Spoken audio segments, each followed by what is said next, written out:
Hey everyone, how you doing?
Hey everyone, how you doing? My name is Nathan Daly, and I am a retired law enforcement officer with over a decade of policing experience, and I'm also a content creator and the founder of the Blue Phoenix Initiative, which is a nonprofit organization geared to supporting law enforcement officers and repairing their relationship with the communities that they serve. You guys, listen, I will be at the Black Agenda Movement as a guest speaker, and I'm looking forward to having these challenging conversations with all of you.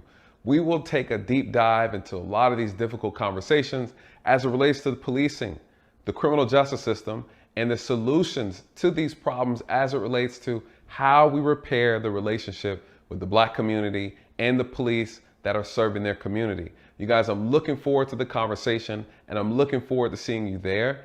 Please go to theblack-agenda-movement.com. All the information is there. We will be live in Atlanta, Georgia, April 22nd, April 23rd. I look forward to seeing you there.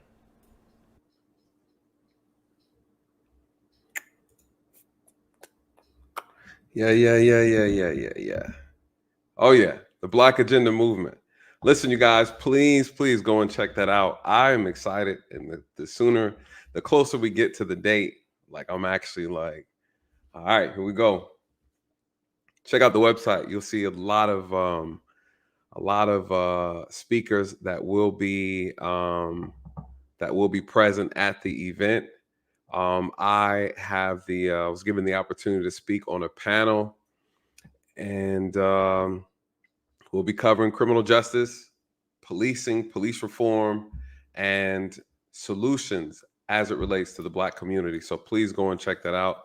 You guys, you're going to start seeing more of that being promoted over the next couple weeks, well, leading all the way up into the event. So, anyways, check it out.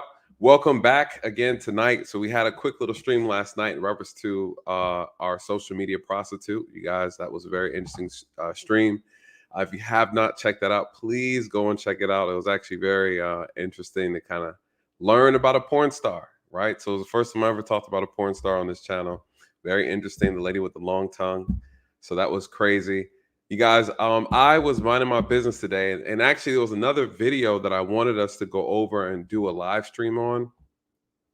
A little bit of politics stuff. There were some things going on in reference to uh, uh, a President Biden nominated this gentleman in reference to being the new head director of the FAA, and so I was looking into him, and I saw the interview, and I just was a little bit disappointed in a lot of responses that he gave, and I wanted to have a conversation with you guys about it. So, but this came up, and I thought this was going to be a little bit more interesting for us to talk about. So, you see the thumbnail, and for those who caught the video beforehand, the trailer, and you got a chance to see the trailer, very, very, very interesting video, and we're going to actually talk about that. But before I get into all the goodness of this stream, I want to welcome you back. Again, this is Nathan Daly, and I am your law enforcement translator. You guys, I simply just take my little experience and my wisdom and give my thoughts and opinion as it relates to current event issues, and that's pretty much it, right? So I really appreciate everybody who've always been supporting from day one. We are constantly evolving on this channel and really just finding a interesting way to just kind of put out new content, new information.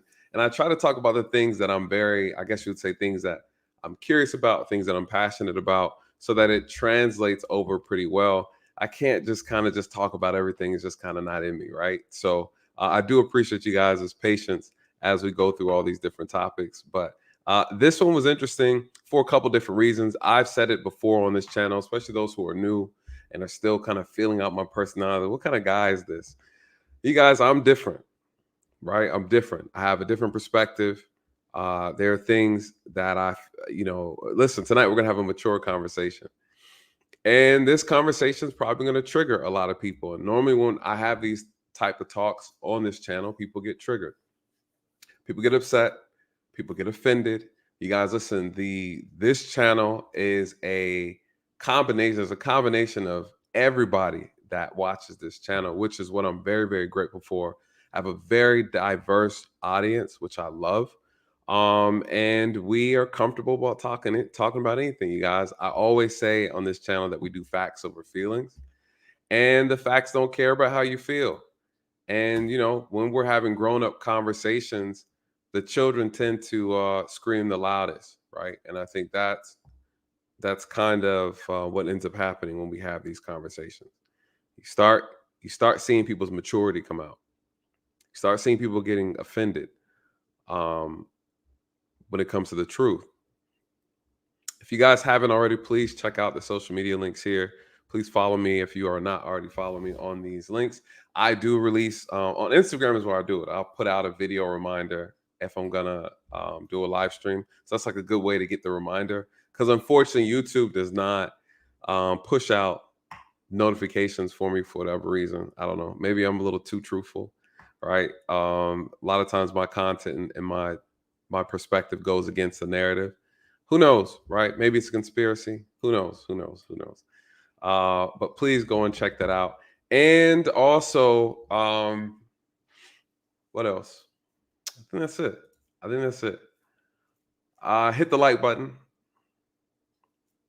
Hit the like button, please, when you come on in. So this particular topic is interesting. This happened in Atlanta. So special shout out to ATL Uncensored.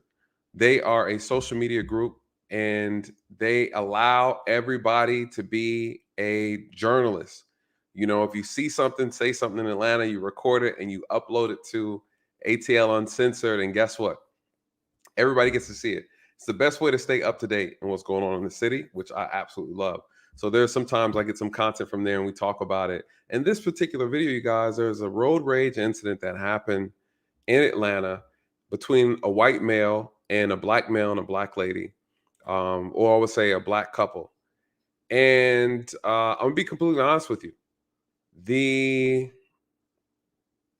It was appalling to look at, to watch. I was very disappointed on all the participants. And I'm gonna be very clear, and I have to say this up front in the beginning of the stream. I'm gonna say it, and I'm gonna probably have to say it again for those who are sensitive. We are going to dissect this video. We're gonna break it down. I'm gonna play it straight out. It's a 2-minute clip. There are some words that are being used that are offensive, that people will find offensive, white or black, Asians, but it doesn't matter. It's very offensive language. The behavior that's displayed in video is also it's cringeworthy. And just to be completely honest with you, I don't condone any of the behavior, any of the language that's being used from either side. I think it's inappropriate. I also think it's embarrassing. I think it's unfortunately a reflection of some of the people who live in this country. It just is what it is. So with that being said, I'm not giving anyone a pass, right? I believe both sides are equally wrong. And that's just how I look at it. I don't think there's any winners in this. But I do think there's a lot to examine from this interaction. I think there's a lot to be said. And so we are going to be analyzing this interaction. I'm going to say some things and I'm going to critique behavior. The critiquing of the behavior is not me saying that the other side is not wrong, right? Or one party is not wrong over the other. This is the whole purpose of dissecting and analyzing. And so the reason why I have to say this is because there's always going to be somebody, and it's happened before on this channel, where they feel like I am showing some type of favoritism because I condone a person's behavior, or not acknowledging one means I'm by condoning one means I'm acknowledging the other, you guys, and that's just not how it works. Again, we have to put on our grown-up hats for these type of conversations. All right. For the sake of YouTube, we're going to say the N word because, of course, when you say it out all the way, YouTube has a way of throwing your video off the channel. So the N word was used. You guys know, listen, I say the word. I say the word all out. It's just a word, right? It's a word. So I say it. Unfortunately, society has developed to where we have to say the N word, right? Because saying it all out makes some people feel offended. Surprisingly. So the N word was used. It was used in a derogatory way towards a black couple, a male and a female, black man and a black woman. And it came out the mouth of a white man. And that within itself, you guys, is a recipe for disaster. Period. Doesn't matter. No point in time should anybody be using any type of racial epithets against another person, right? No matter what the gender, whatever the race is, doesn't matter. It's unacceptable. It's unacceptable to even it's unacceptable. It's a sign of immaturity. It's a sign of a lack of respect. It says a lot about who that person is, because again, you're an adult and you know the meaning behind the word. You know the word's offensive, and so when you say it with the intent to emotionally and psychologically provoke harm that person or traumatize that person. Doesn't matter, right? Like we just know that to be true as an adult. There are certain words I could say to a Hispanic person, an Asian person, a Jewish person, right? A black person. Well, I'm black, but you can say those words and you know that it means it's a derogatory word, period. So when you say it, then you could tell what the person's intent is, right? It's no different than using a curse word. It's no different than calling someone out their name, or saying, they have this type of disfigurement or whatever. Any type of insult. It's an insult, is what it is. Using the N word against a black person, and you're not black, is considered an insult. Doesn't matter that we make music calling ourselves the N word all the time. Doesn't matter, right? It doesn't matter. Everybody knows that that word is offensive, period. So we could start off with that. We could start off with that. And I think that is where I think, as all humans, right? Because we're all one people, right? We're all human, right? We're all human. Um, we have divided ourselves through this social construct, and we use things to separate ourselves, right? And it could be anything. It could be anything. So, so that's where we are, right? That's the foundation of this whole thing right now. And so we're gonna discuss that. We're gonna discuss that.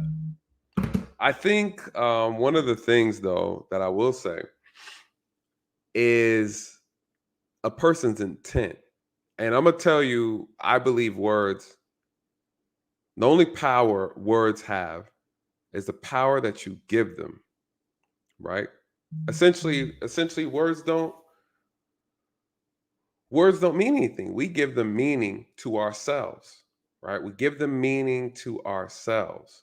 And I think that's the moral message of this story, is that, one, the only control that you have is the control over yourself. You can't control someone else's behavior. You can't control their actions. You can only control your own. And I think that's one of the biggest things that people don't realize. When you allow someone to influence your emotions, you lose control.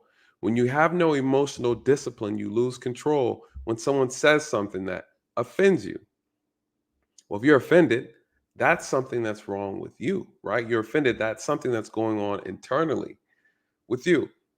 I was in France years back, and I was with my mentor, and we're sitting in the car and we're driving, and he says a couple words. He's been saying this word in the car the entire putain, putain, right? He keeps saying putain, putain. And I'm just like, what is he saying?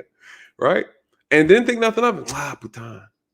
And so one day I asked him, I said, what is that? What do you keep saying putain, putain? He said, I was cursing. It's a curse word. It's a curse word. I can't remember what the word is. If anybody knows French in here, could know putain or something like that. And but the way he said it with the French smoothness, right?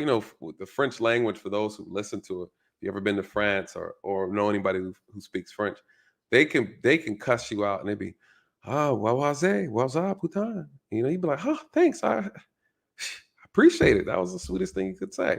And he's like, your mom puts her hand up the rear of a donkey and then licks her fingers, right? But that's what the whole thing he said. But he said it in a way to where it never invoked any type of an emotional response. So you don't know, right? You go to different countries and you hear the language, and someone could be calling you and calling you an insulting word, and you don't know why. You're not offended. Why are you not offended? Because you don't know what the word means until somebody tells you, right? Sticks and stones break your bones, but words will never hurt me. We laugh about a lot of these childhood sing-along songs that we grew up learning about, but then we forget them as we become adults, right? Sticks and stones will break my bones, but words will never hurt me. I remember saying that. Why? Why was that a rhyme? Why was that something that they wanted us to repeat? Because they wanted to remind you that words only have power when you give them power. It's like Jack and Jill The Jack and Jill. No, which one was it? Susie and Mike sitting in the tree. Kissing, right? What is it? First comes love, then comes marriage, then comes baby in the baby carriage. Listen, if we would just listen to the order of these childhood rhymes, we're telling you exactly how to do it, right? Now we do everything backwards. So it's weird. We've been learning these things. We've been repeating them. Sticks and stones, sticks and stones, sticks and stones. Words will never hurt you. You guys, that's also very true, even from a legal standpoint. Sticks and stones, right? You can be charged for sticks and stones, but words, not so much. Not so much. You know, hey, why'd you shoot him? He called me the N word. Hmm. Well, you're going to prison, sir. Right? Because you got your feelings hurt, that's not justification. That's not justification to put your hands on somebody because they hurt your feelings, because they called your mama a name. And I think this is where we start having a deeper conversation. What's wrong in here? What's wrong in here? That you allow someone to provoke you with words, with words. A lot of the violence that we see, especially amongst men and men, all starts from words. And men know this. And men know this. More than that, though, it comes from a situation where a person can't let something go. What is that? Pride, ego. Oh, I gotta do something because he said something about me. He said something, I gotta do something about it. It's like, no, you don't. Why? Again, the only power a person has over you is a power that you give them. And what I saw when I watched this video was someone just giving their power away, being toyed like a puppet because of one word, the N word, the magical N word. Whew. If you want to see black folks act up,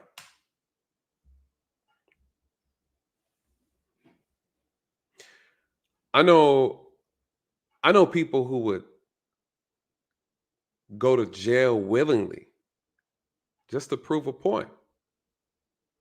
Hey, what happened? Oh, I had to punch him and knock him out. Why? He called my mama the B word. Like what?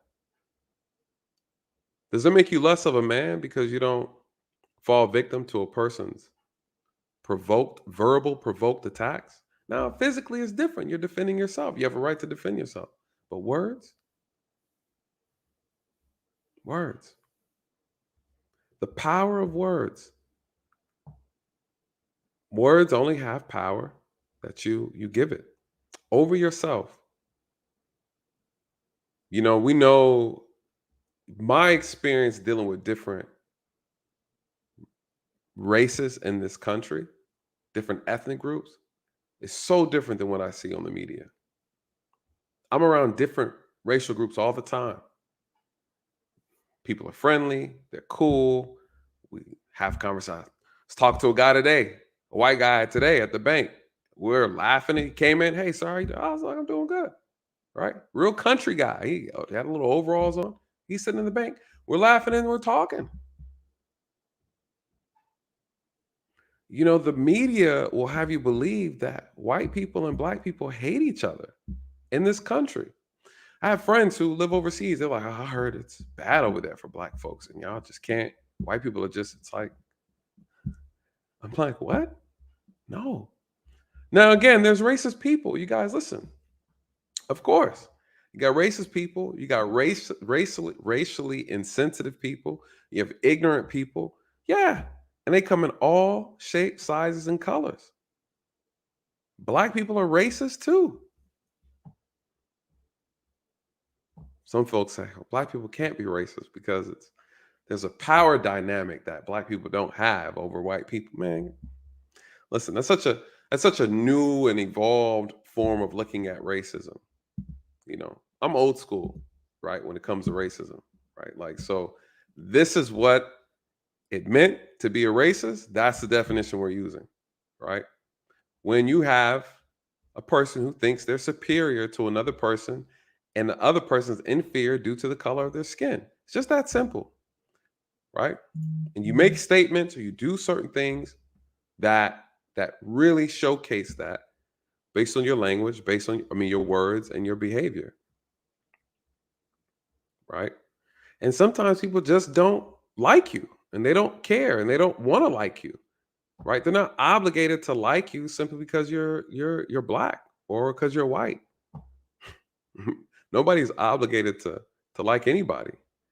And I think we get caught up in this whole ordeal of like, well, you know, he told me to shut up and he's white and I'm black. So he had to have been racist. Like, what? That doesn't even make any sense. He told you to shut up because you're talking too loud in the library, right? You're not special because you're black.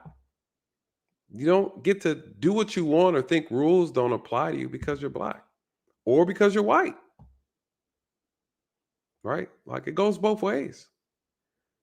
There's a there's this racial entitlement that goes on in this country that everybody has is sickened by it, right? Like, everybody thinks because of their race or they're a minority or they're not a minority, doesn't matter. Everybody everybody has this entitlement thing. I hear it all the time. I hear it all the time. Well, I hear it all the time.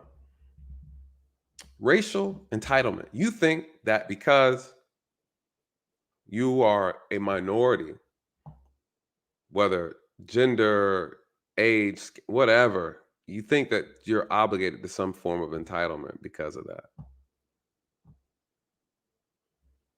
You know. Now, I'm not saying people don't might not treat you unfairly. I'm not saying people don't discriminate. I'm not saying that. I'm not saying that. So, that's why these conversations get so tricky because, of course, there are instances where people are discriminated against. And there are instances when people just it's not discrimination. People just don't want to be bothered by you. Sometimes it's just that simple. So, mm, reverse racism, right? Reverse racism. I think it's interesting too, where someone could be like, "Hey, you're a racist. Why am I racist?" Well, you called me the N word, and it's like, "Well, you called me this word, right? Does that not matter? You cannot be the person that you are complaining about.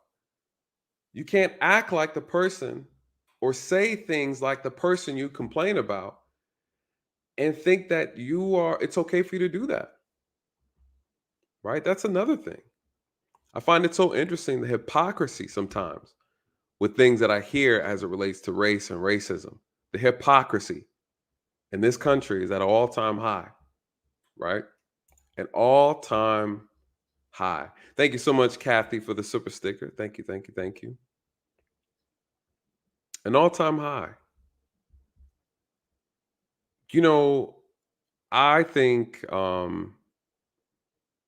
I think it's okay to look at both sides and critique both sides. Listen, there are ignorant people in this country,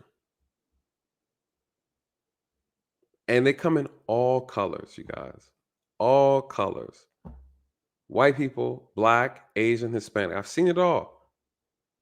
I've seen it all. I've seen people who say things that are just ignorant, insensitive, rude, intentional, disrespectful. Seen people who are racist, and they'll tell you straight up to your face, I don't like these people. I don't like them. I don't like that. People who discriminate against religion. Listen, there's a lot of hatred in this country, but there's also a lot of love, right? There's also a lot of love. And I think when we start making blanket statements, when we start making statements suggest that everybody is this way, then you start sounding like the people you're complaining about. It goes both ways. It absolutely goes both ways. In this video, it's very disappointing. I think it's a poor reflection on adults. It's a poor reflection on the racial. I mean, the racial tension, right? It's just very disappointing overall. I looked at it and I was like, this is embarrassing for everybody involved. It also shows you how quickly things can get out of hand. What else does it show? I read the comments. The comments are just as embarrassing and disappointing. Reading comments from other adults, you know, the comments were just as disappointing. Thank you so much, my Lois Lane, for the $20 super chat. Thank you, my dear. Also, a member of the channel. Thank you, thank you, thank you so much. Thank you, thank you.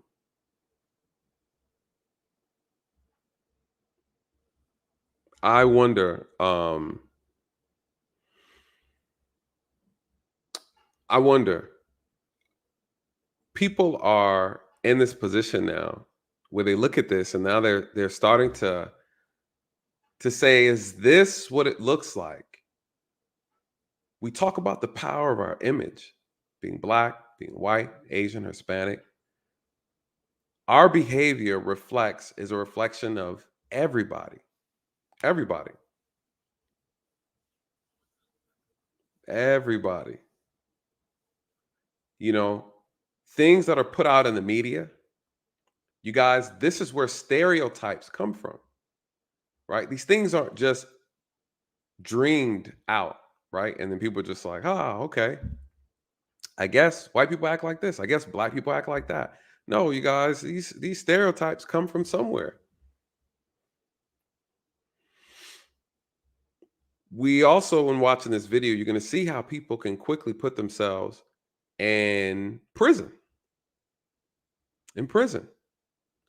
How easy it is to find yourself in handcuffs. Some people allow their anger and their sensitivity or their lack of self-control, because this is all it is. At the end of the day, you have an ignorant person making some inappropriate statements, some disrespectful, some racist statements against another person in the attempt to provoke them. And then you have another person eating it up. Eating it up. Two people eating it up like candy. And not one time did one or the other try to pull the other one aside and say, hey, chill, chill, chill, chill. Chill out. Boy, when you lose control.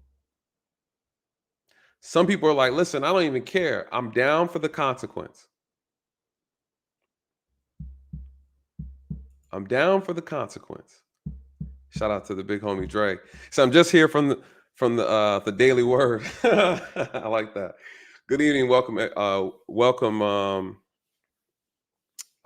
I appreciate you, brother. Appreciate you. Also, a member of the channel.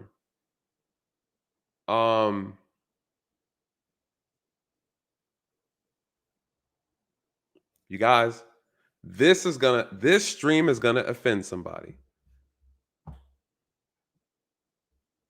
and it's probably gonna be black people. You're just not. Some black people are gonna be offended what I have to say. Because we're walking around here with the skin so soft. That's what this is. This is skin so soft. You know,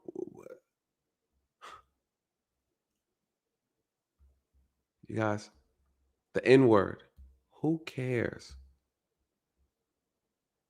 Who cares? What I saw in this video were two people who are willing to risk it all with their child in the car. This was a road rage, more than likely road rage incident, willing to risk it all because they were called the N word.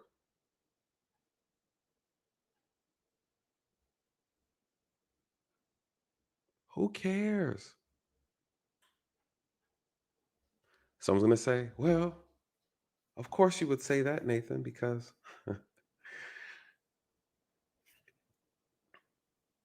listen, the thing is this, right? In martial arts, I say it all the time. I talk about these things all the time. And mind you guys, as a former law enforcement officer, could you imagine I arrive on the scene of a crime and I have people who are shot and killed, people dying and they're on their way out, right? And then I start investigating, asking questions, be like, hey, what happened? You know, he was looking at my girl and I told him what he looking at. And he was like, none of your business. N word. I said, what? N word? Oh, okay. Well, what you gonna do? You bought that life? N word? Nah, N word. I'll do what I want to do. N word. Oh, okay. N word. Well, guess what? N word. Oh, okay, okay. Boom, boom, boom, boom, boom, boom, boom, boom, boom. Shootout. I show up, and in my mind, I'm listening, and I'm taking notes now, and I'm saying, mm-hmm, mm-hmm. And in my mind, I'm like, did this N word just shoot this N word over the N word? like, like these N words are crazy. You guys, that's the moral. You guys, this is true story. I have seen cases where men have robbed other men over and killed other men over tennis shoes. Over this, you made fun of me yesterday and embarrassed me. So I had to, I had to kill you. You guys, this is what's going on. People are dying over words. Hmm. A ninja moment. Listen. um facts. Facts. Matter of fact, for those who are not familiar with this famous Boondocks episode, um it's called a an N-word moment, right? It's so true. It's so true, you guys. And it's embarrassing. It's embarrassing. We have black men who will kill another black man over some words. Over some words. I was in the club. I told the story before, and it was a lounge. My friends, all police officers, they're having a birthday party at this lounge. It's probably we're like 40 deep in a private room in the back of the lounge, and it's like a lounge where they play music or whatever, and they're partying. I'm late, right? I think I had just got off of work, like late shift or whatever. So I'm late. I'm getting in. I'm, kind of cut through the crowd. It's packed, right? Now, mind you, there's two officers at the entrance that I know. We all work together. So, hey, Nate, what's good? Oh, good. I'm good. Straight, blah, blah. Okay. Well, I'm going in. Now, listen, I'm strapped, right? I'm strapped. I'm in the actual county, right? The city area that I actually work in. So, of course, I feel like I'm cool. I'm good. Walking in the establishment, trying to get through. It's a tight fit, trying to squeeze. Hey, my bad. Excuse me, y'all. Excuse me. This is back. This is back in like 2010, right? Where Air Force One, those all white, for those who know, everybody used to wear the Air Force One, all white Air Force Ones. And what happened? I was walking through and I stepped on this man's shoes by accident. It was by accident. White Air Force Ones. Now, of course, this idiot wears white shoes and in a club setting, right? So I step on the shoes. Hey, my bad. Yeah, it is your bad. N word. Shout out to Dre. Dre was at the party. I said, hey, my bad, man. My bad. I didn't mean to say. Yeah, it is your bad. N word. Now, this is a black man to another black man, right? It is your bad. That's what he said. It is. Then I'm like, look, man, I'm sorry. Yeah, you is sorry, N word. I'm like, God damn. Damn, bro. Like, chill out. Now, in my mind, I'm like, this N word don't have a clue as who he's talking to. Don't have a clue. You guys, in that moment, I had two options. I could smile and walk away, or I could approach him and we can get into some gangster shit, right? There was nowhere in that scenario where he comes out on top. I had two at the front door. I had 10, 15 in the back. They always say the police are the biggest gang. We are, unfortunately, right? I hate to describe it that way, but we are. We're like a big gang. You guys, there was no way, there was nowhere in that situation where he was going to come out on top. So I said, hey, bro, you got it, man. You got it. In that moment, you guys, he didn't even know I was armed. I was armed. I could have instigated the situation. I could have. But I smiled and I walked away. Why? His words meant nothing. Now, I understand everybody can't do that. But that's a reflection of self. That's not a reflection of the other person. No man has control over my actions. I do. I do. If I wanted to be something, I would have made it something.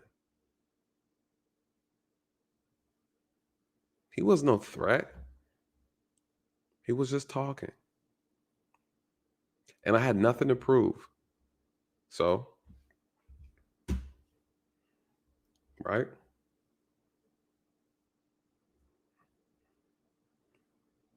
So now we look at this situation, like many others, where people are caught in situations where someone says something and they feel like they have to do something, or they say something and they come back and then they add to it, or there's somebody else hyping them up. So let's dive into the video. Let's dive into the video.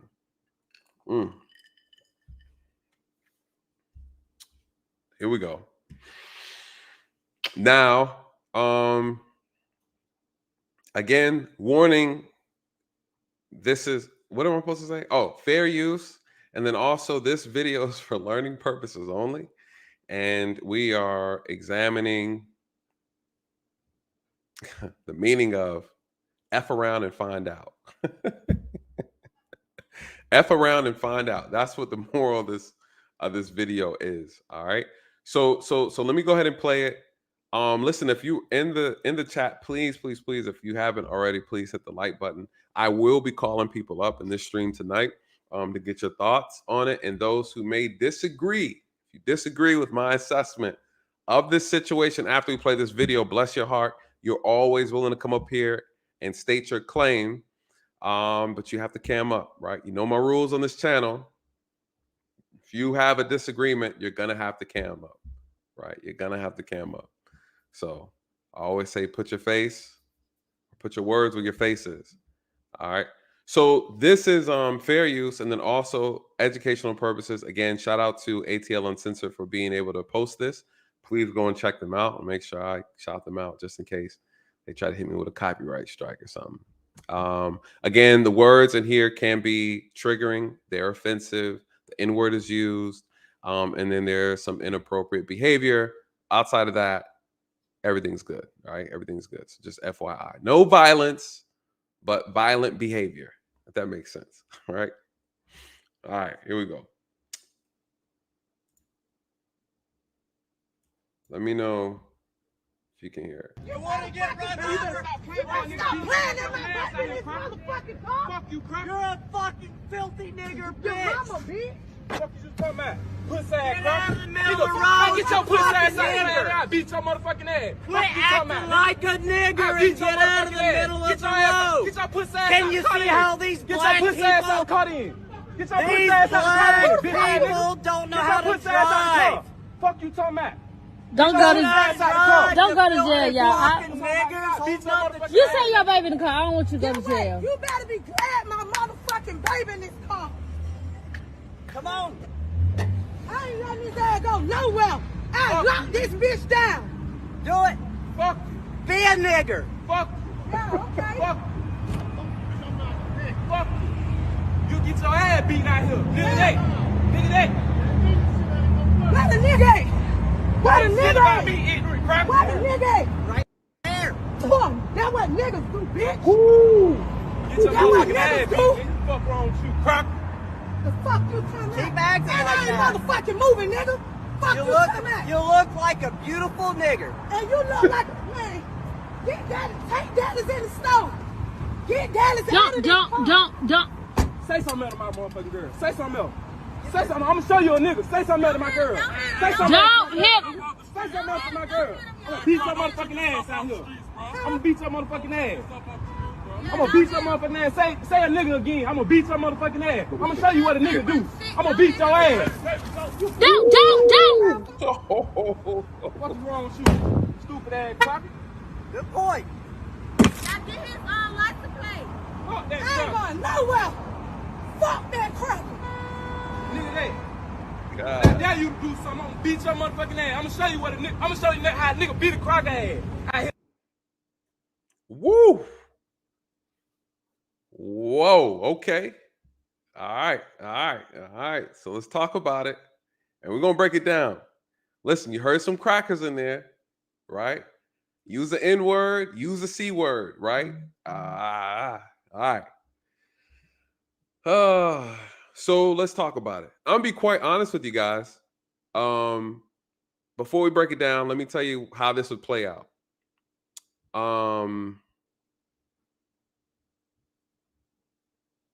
The black couple's going to jail, both of them.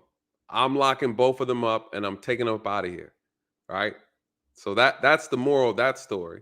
If someone called me out and I'm responding to this and I see this video, the boyfriend and the girlfriend are going to jail. Period.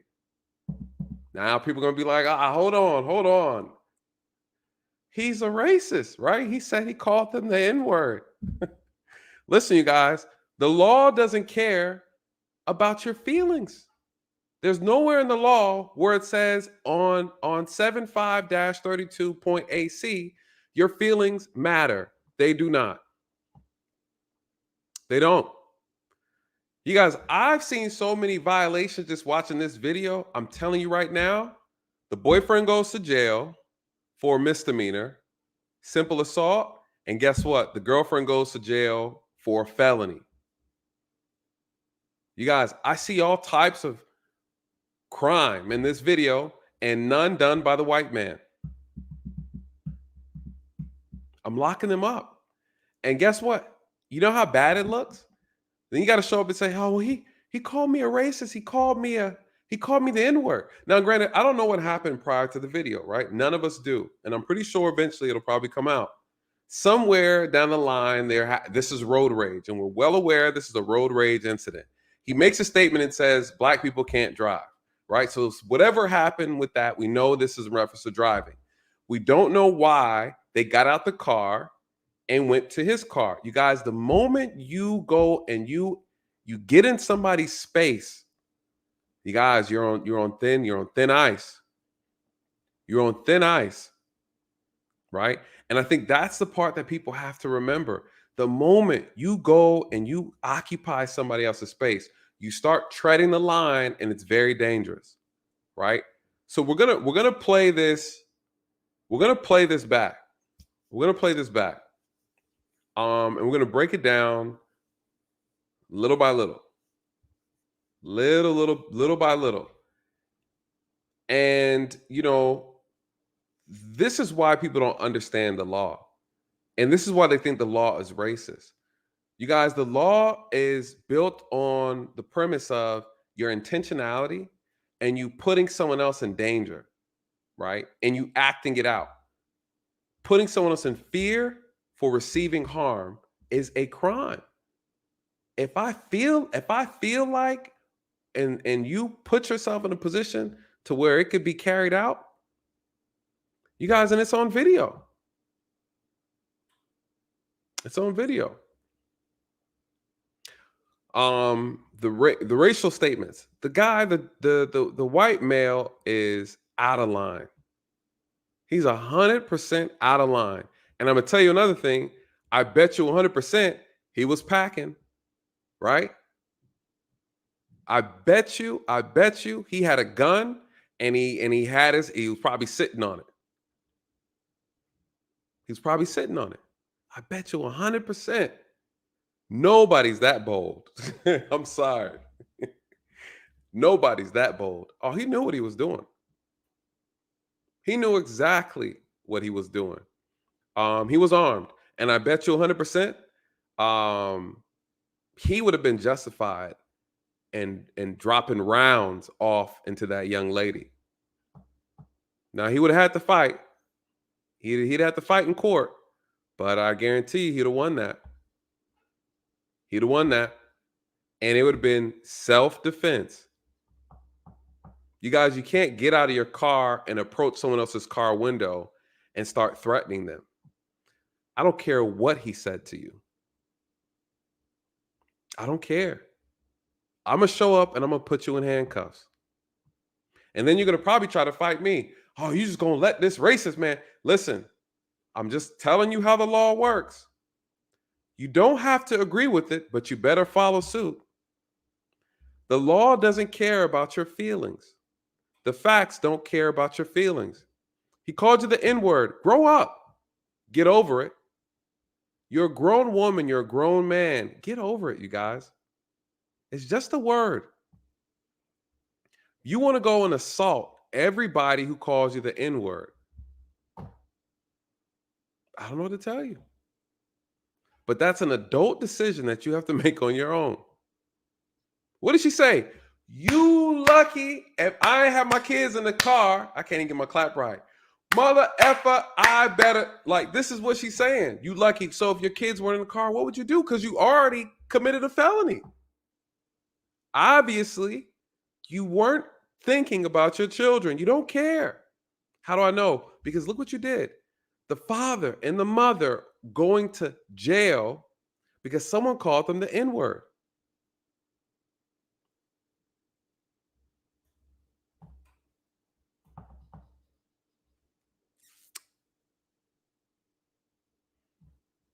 So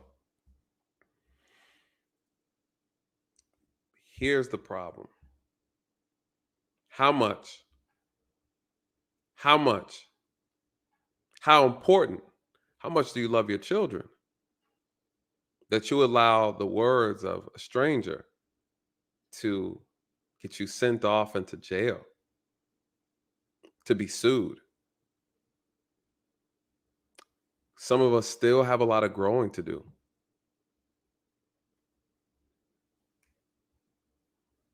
Still have a lot of growing to do. So let's run it back. And then I'm going to tell you, I'm going to point out the charges. I'm telling you, I watched this video. I'm locking them up. And if you can't get anybody, come get your kids. DFACS will pick them up. Was it worth it? Was it worth it? The moral of this story is, I guarantee you called the police. He called the police, and I guarantee you somebody went to jail. So it's playback. And then you guys can come up, and then we're going to take some questions. We're going to take some questions. People are going to be offended. I don't care, right? Bless your heart.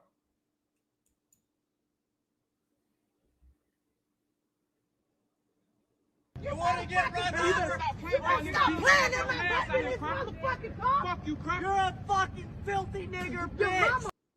All right. I don't know what happened. If this was if he rear-ended them, you know, or if he was riding up on them, which is wrong, right? Which is wrong. I mean, regardless, if he did some type of traffic offense, talking about the white man, if he did the white man, if the white man committed some type of traffic offense against the black couple, then he's wrong, right? That needs to be addressed. So we don't know what it was or what happened. I'm sure eventually it's going to come out as far as what took place. But regardless, there's a way to handle that, right? There's a way to handle that. Doesn't matter who started with the insults, right? It doesn't matter, right? The words are not a problem. You guys, the behavior is, the actions are the problem. The words are not an issue. If I showed up and they're going back and forth with words, as long as no one threatened to take someone else's life, right? Use what we call terroristic threats. I'm writing a report and I'm letting you guys go. There's no crime that was violated. So they're having a war of words. Cool. Grow up.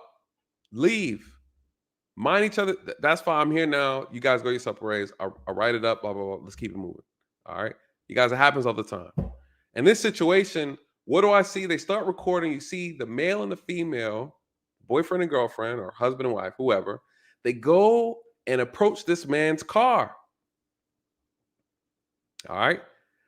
He calls her a filthy N-word, which is obviously unacceptable, but we're not here for the feelings, right? We're here for the crime. She spits at him. I don't know if it touches him, but you guys, you are not allowed to spit on people. That is a crime. It's called simple battery. All right. Charge 1.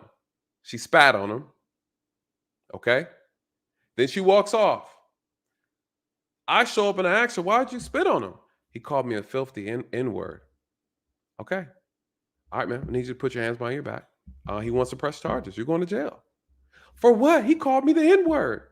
He called me the N-word. Okay. I'll make sure I document that. I'm sorry that he offended you. Ma'am, did he spit on you? No. Did he hit you? No. Did he threaten you? No. So why'd you spit on him? Because he called me the N-word. Okay. Can you please turn around and put your hands behind your back? You're under arrest. I asked him if he wants to press charges, and he said, yeah. He said, take that N-word to jail. And I said, all right. Right? What if he says the N-word in front of me while I'm there doing my job? I'm going to talk to him about it. Absolutely. But what am I going to do? Lock him up for saying the N-word? You guys, it's not a crime. I can't lose my self-control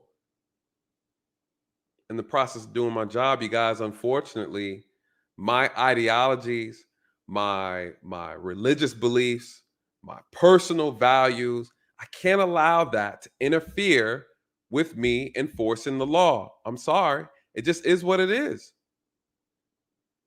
See, but unfortunately, you have some black people who want you to be, I guess you would say, to act on those things on their behalf. You guys, in this profession, you're supposed to be impartial. Impartial. If you cannot be impartial, then you shouldn't do the job. You shouldn't do it. You guys, I've had to protect atheists, devil worshipers, and I'm a Christian. Pedophiles, right? I mean, rapists, killers. Had to escort these people. Can't allow my personal beliefs and personal feelings interfere from me doing the job that I need to do properly and professionally. People call me and insult me all the time. Mainly black people. Matter of fact, it's always black people. Pig, sellout, right? Slave catcher. These are names they call me. I can't jump out of the uniform and then try to act on someone throwing insults at me. Come on.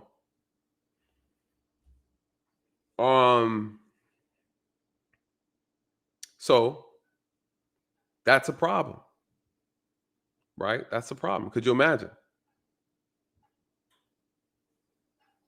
And this is a good point. You're right. And again, what I'm saying is, again, this applies to both. This applies to everybody.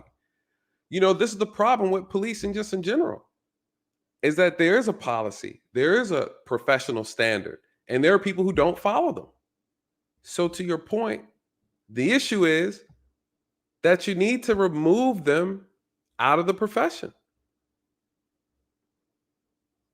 I can't help that there are some people who know how to be impartial and some people who do not. We're talking judges, attorneys, hell, doctors, lawyers. I mean, everybody, right? If you are called to be impartial, that's what people expect for you to be, is impartial. So because I know how to be impartial and someone else doesn't know how to be impartial and they're white or they're Asian or Hispanic, then it's my fault. So as a black officer, if I respond to the scene and I'm dealing with someone using racial, using racial epithets against someone else, or even myself, I'm supposed to get mad and, right? Say I pull this white man over. Oh, these police N-words are getting on my nerves. What am I supposed to do? Punch him in the face? I'm supposed to lock him up because he called me a police N-word, you guys? That's what I'm saying. Like, where do you draw the line? So, What you talking about? Pussy ass, nigga. Get your pussy ass out of here. I beat your motherfucking ass. Quit acting like a nigger and get out of the middle. quit acting like an N-word. Listen, I love black people, but I can't stand some N-words either. Listen, you guys, we can act like we don't understand what's going on in this situation, right? Not this, but in general. Every group has the deplorables, right? The people that don't reflect the group in a positive way. It's okay for us as black people. Obviously, it's okay for us to point those people out, right? White people, they call them rednecks, right? Black people, we call them N-words. Not saying it's correct. I'm just saying that we all can make observations, you guys, right? Again, this is a grown-up conversation. We don't like when other people do it. I get it. And I don't disagree with that. But let's be honest. There are some black people that act a little too black, right? Maybe too blackety black. I don't know how you want to call it. And they act in a way that reflects poorly on the majority. The minority reflect poorly on the majority. We already know what it is, you guys. We can be honest. Every group separates themselves based on class, status, and behavior and education. Period.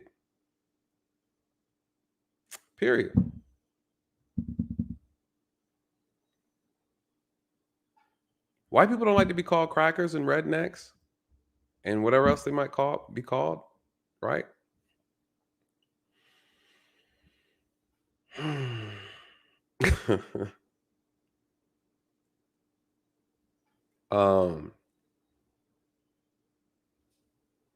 So now what happens, right?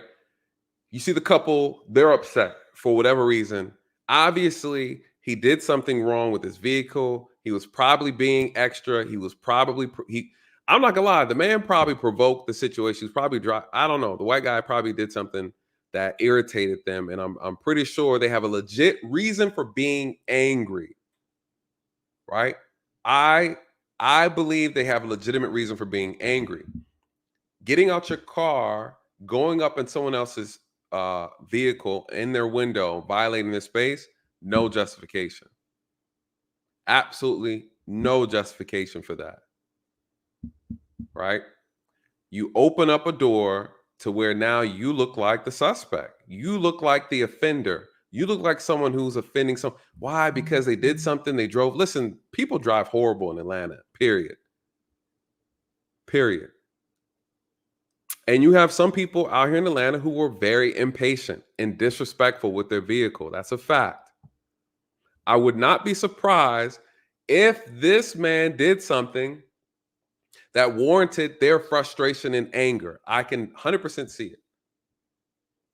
He's talking and he sounds like he's entitled. He thinks he's entitled and he thinks he owns the road.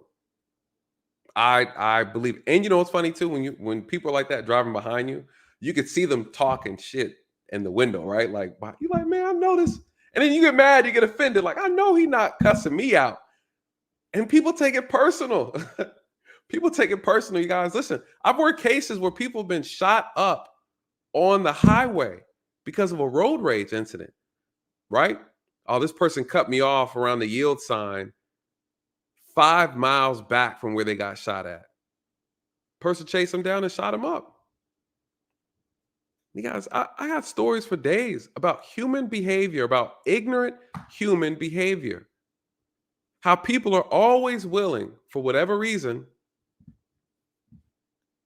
to jeopardize their freedom because their feelings were hurt. Right?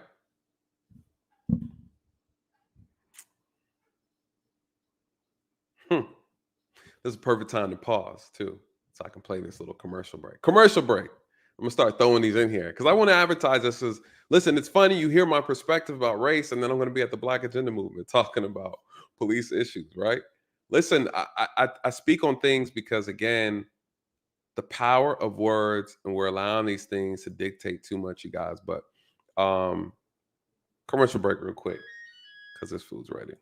Hey everyone, how you doing? My name is Nathan Daly, and I am a retired law enforcement officer with over a decade of policing experience, and I'm also a content creator and the founder of the Blue Phoenix Initiative, which is a nonprofit organization geared to supporting law enforcement officers and repairing their relationship with the communities that they serve. You guys, listen, I will be at the Black Agenda Movement as a guest speaker, and I'm looking forward to having these challenging conversations with all of you. We will take a deep dive into a lot of these difficult conversations as it relates to the policing, the criminal justice system, and the solutions to these problems as it relates to how we repair the relationship with the Black community and the police that are serving their community. You guys, I'm looking forward to the conversation, and I'm looking forward to seeing you there. Please go to theblack-agenda-movement.com. All the information is there. We will be live in Atlanta, Georgia, April 22nd, April 23rd. I look forward to seeing you there.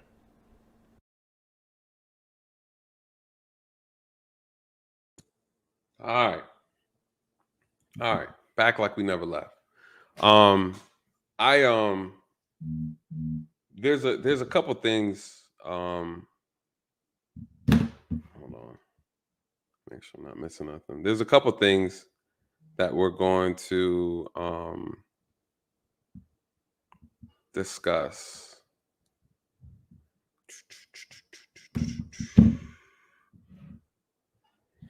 Let me pull this back up.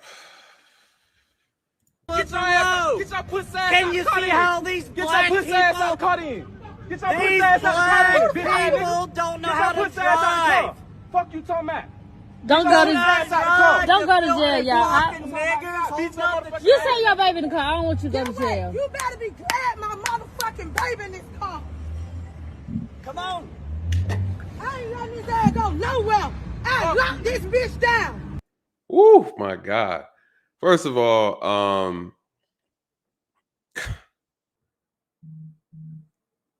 lock this down, right?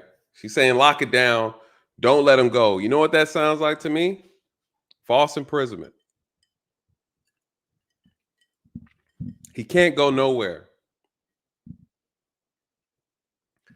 Lock this down. He not going nowhere. Okay, now you're preventing him from leaving. right? You guys, this gets nasty real quick. This gets nasty. Now, guess what? So say the lady who's recording, and she then starts to participate in the banter. She starts to participate in activity. Guys, you know what happens? She now becomes an accessory to the crime. Ma'am, you had nobody, and this is me interviewing, right? We're all interviewing because now this went bad, right? Someone's hurt, someone's beat up, someone's shot, someone died, right? Let's go through the scenario so you guys understand that this is not a game, right? This is not a game. So I show up, right? A couple people show up. We start an interview. We see the video. She gets out the car. She says, "Don't let him go. Lock it down. Don't let him go nowhere." Okay. Okay. And then now this lady's in this lane, the one who's recording. She has nobody in front of her. She blocks him in. She helps him out. You guys know what this starts to sound like?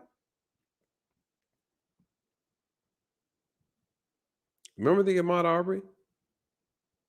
Right? And you had the other guy in the truck help block off his movements, you guys. You are participating in creating a scenario where this person's falsely being in prison. You can't do that. I don't care what he said to you. You can't do that.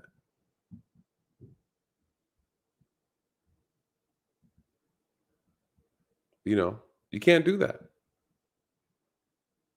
Lock this down. What'd she say? "You lucky my kid's in the car." Or else what, miss? You know? Her boyfriend or husband, he should have been calming her down. Right? She's going up to another man's window and she's engaging in a verbal dispute with another man. Her man should have came there, pulled her to the side, chill out, wait in the car. Let me deal with it. You chill out. You chill out. You guys, it's not a good look for her. It's not a good look.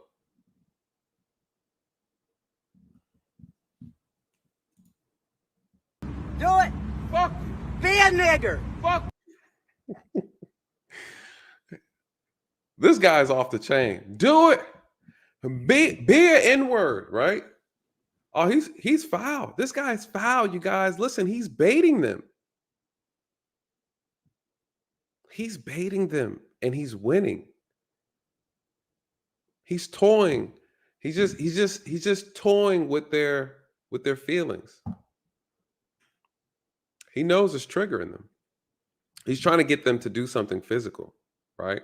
He's absolutely trying to get them this. He's trying to set it off. Now, listen, this is the ultimate F around and find out moments, because this could have turned out really bad for this guy. Because there are some black people who are willing to go to prison to make a point. Listen, you guys, this guy's an idiot. He's a brave soul. That's what I'm saying. He's not that brave. The man has a gun. The man has a gun. I assure you, he has a gun. And he is trying to be the next Kyle Rittenhouse. Because people play this video back and they will examine it through the lens of the law. And they will say that these couples violated his personal space. They threatened him. They threatened to assault him. They came into his personal space. And listen, they spat on him. But that's not even the worst of it. You guys, if he would have blew them away with the gun, he'd have been cartwheeling out the courthouse. And then, of course, the black community would have been like, "Oh, this is racist. How did this happen?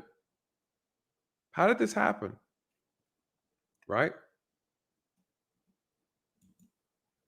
Yeah, okay. Fuck. Fuck you. You get your ass beat out here. Nigga that. Nigga that. Where the nigga?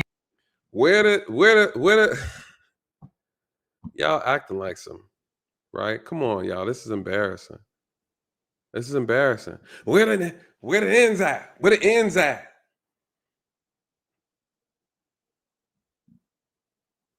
Man.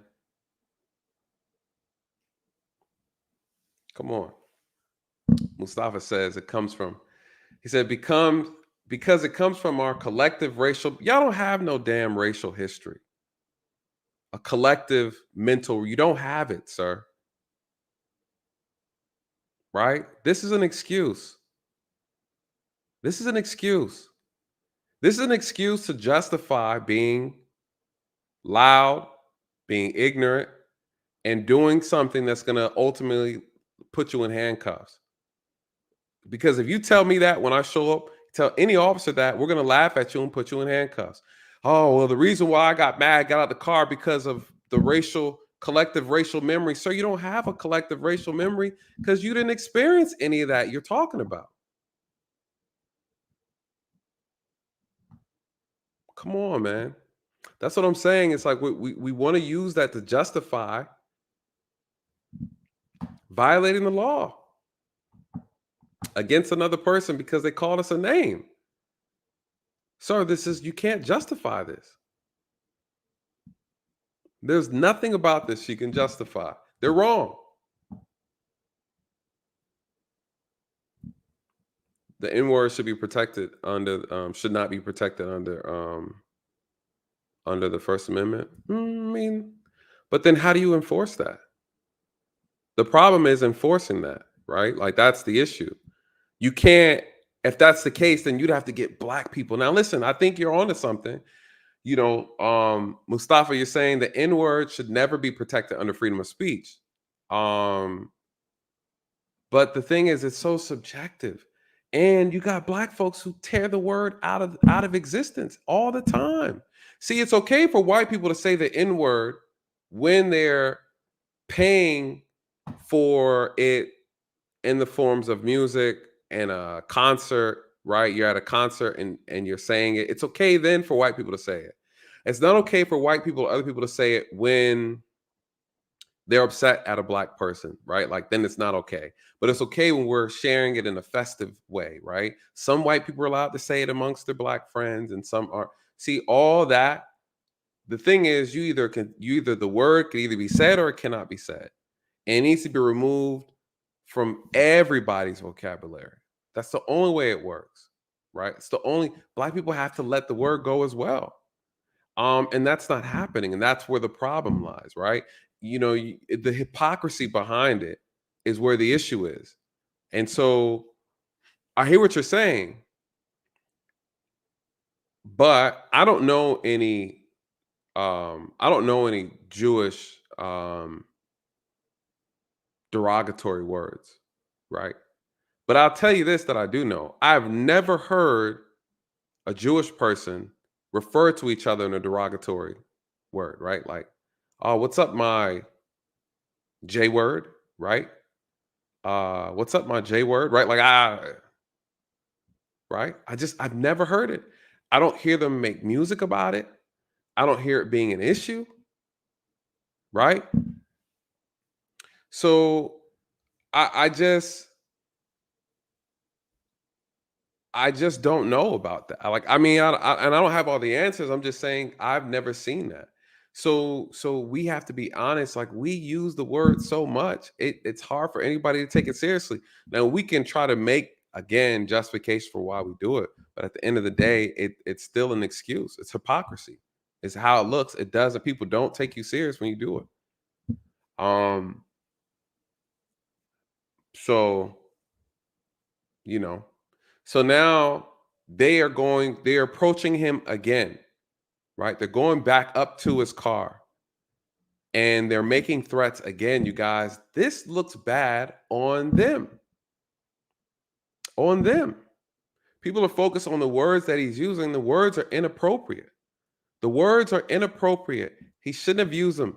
They're insulting. They're offensive. They're disrespectful. He's showing his ignorance. He's showing that I don't know if he likes or hates black people, but obviously he's taunting them on purpose. He's trying to open up the perfect self-defense scenario, and they're falling for it. One could say he probably wants to shoot some N-words.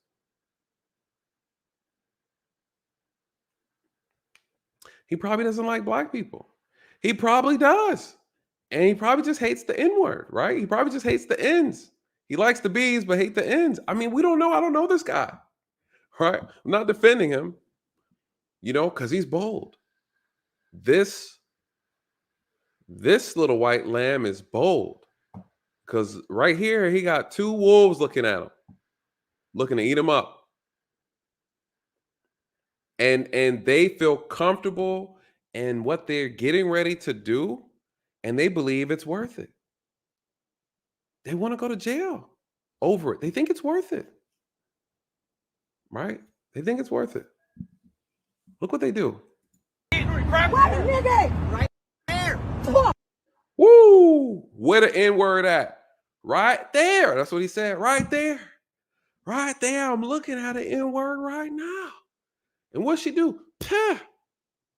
You guys, that's the second time she spat on him. That's 2 counts of simple battery. You guys, I'm locking her up. Why are you taking me to jail? I didn't do nothing. I ain't do nothing, ma'am. According to this video, he did a lot. He called me the N-word. Ma'am, he spat on him. Right? In the age of COVID, shoot, spitting on somebody should be a felony.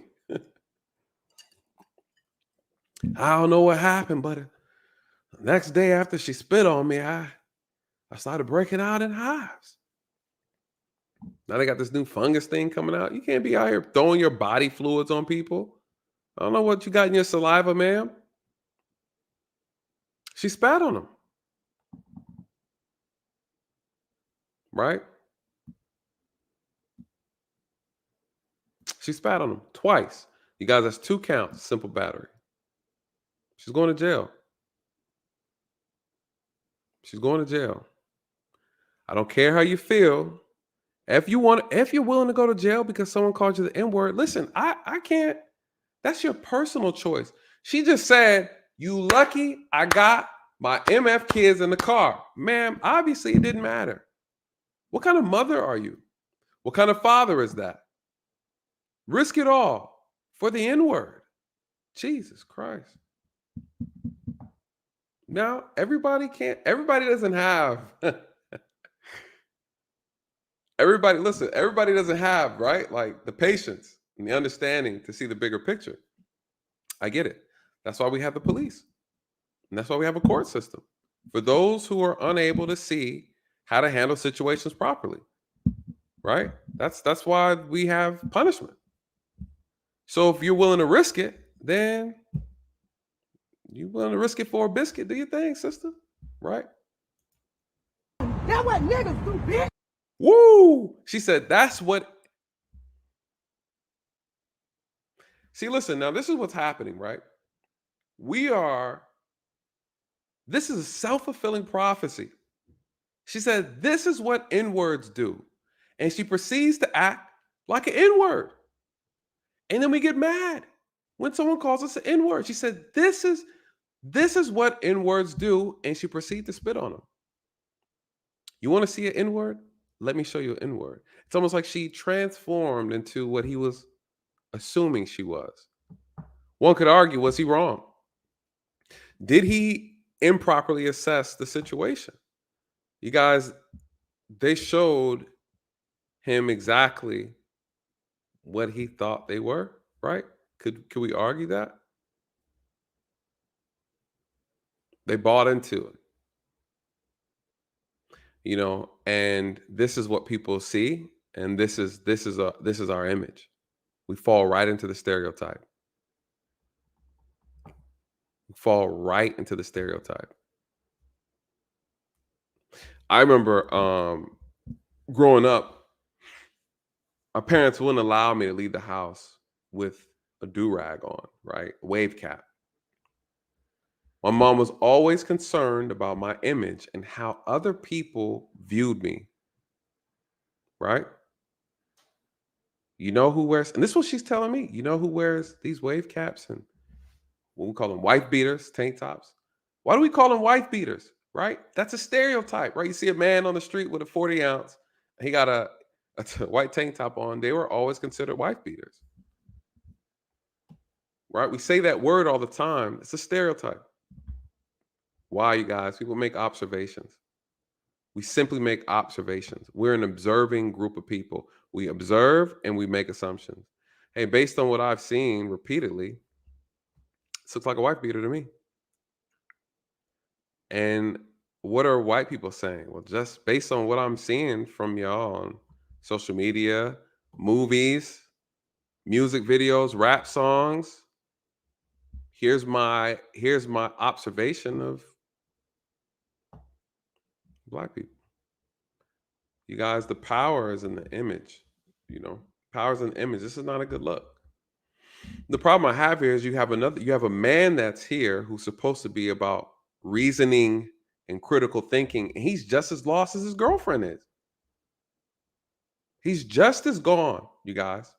No self-control, no emotional discipline. He's just as gone as she is. They're equally, right, operating out of emotion. Get your That what motherfucking ass niggas beat. do? What the fuck wrong with you, crack? The fuck you talking Keep about? acting Man, like I ain't that. motherfucking moving, nigga. Fuck you talking about? You look like a beautiful nigger. And you look like a man. He said, you look like a beautiful N-word. You guys, he's taunting them. They can't handle it. He is purposely provoking them and they're losing their mind. Worse than that, her boyfriend is losing himself. He's already lost himself. He already lost himself. Right? You got this grown man using racial slurs like a child. He knows what he's doing. He's risking his own life because he has no clue what these people are willing to do. No clue at all. What they're willing to do to get some type of I don't know. He's bold. He's bold. I got to give it to him. Got to give it to him. Take Dallas in the store. Get Dallas out of Don't. Look at him. Say something else about motherfucking girl. Say Look at him. That's it right there, you guys. That's it. You guys, he's going to jail. Look what he does. This is a grown man willing to risk his freedom over a word that now his girlfriend has hyped him up.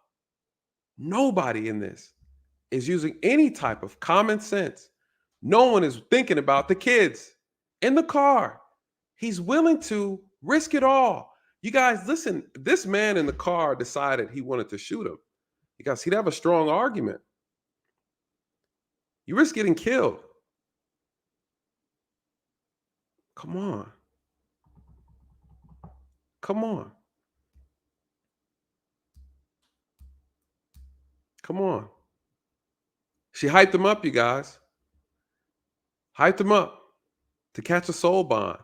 Listen, that man wanted to articulate how his safety and his fear for his safety was present. You guys, this is it right here. He walked up to my car, the big black bad man, and his fists were balled up, and he said, say something else again. Say something to my girl again. I double dare. I say something else. I'm gonna show you what an N-word does. And officer, I just knew he was going to bust a cap in my ass. Right? When it comes to self-defense, you don't necessarily have to wait for the threat to present itself. You have to be in fear of receiving harm. Look what he does. And what's the other issue? They came up to my window multiple times making threats. Then I saw his hand reach towards his waistline. So I pulled my gun out and I shot him 12 times. Empty the clip. I killed the N-word. I killed the N-word. He's saying this in court. Could you imagine? What are they going to say? The jury's going to be like, well, he probably didn't like black folks, but he didn't provoke this situation, right? He didn't provoke the violence in this situation. All right. He called them names and he walked up to his window and threatened them. It doesn't look good. It doesn't sound good. But I tell you what, you can't put yourself in these situations. Can't. Something else. Say something. I'm gonna show you a nigga. Say something else to my girl. Say something Don't hit. Say something else to my girl. Look, he's taking a stance, right? He's taking a stance. He's getting ready to be harmed. This is what the guy's gonna say. You guys, this is embarrassing. Everybody involved looks like an idiot. Everybody involved looks like an idiot. This is embarrassing. One thing about black people, black men, young and old, that is very consistent is that we feel that using violence to solve a situation or fix a problem is the only solution. I gotta hurt somebody because they hurt my feelings. So now I have to physically assault someone because my feelings were hurt. This is what a lot of black men and black boys are doing today. We're using permanent methods to deal with temporary problems. Oh, I gotta kill him. Why? Man, that brother. He called me a name, so I gotta kill him. What? You just jumped to death like that quick? Like, damn, bro, like you ain't no levels to it. You just, why is violence the answer? Then people complain about why we're all up in the prisons. You guys, it's this right here. Right? Like there's a correlation to why we're filling up the prisons and then our behavior, our mentality. You guys, there's a correlation. There's a correlation. And a lot of people don't like to admit it. They don't like to, they just walking up and locking Negroes up and throwing them in jail and throwing them in prison. We're just filling up the prison population. Oh, what are we doing? What's happening? Let's case by case it, right? Not to say that there are some discrepancies that need to be addressed in reference to discrimination within the criminal justice. I'm not saying that. I'm saying, though, the majority of the time, we are buying the ticket and we are getting the ride all the way to prison because of stuff like this. Hey, I heard you doing 10 years. What happened? Man, this cracker, man, little road rage incident, man, this cracker did this and, man, called my girl an N-word, man. So, I had to go over there, walked up on him, gave him that 2-piece. And then he gonna act like y'all try to kill him. Oh, okay. What did he do to you? None, man. He just called me an N-word. Bro, you doing 10 years for that?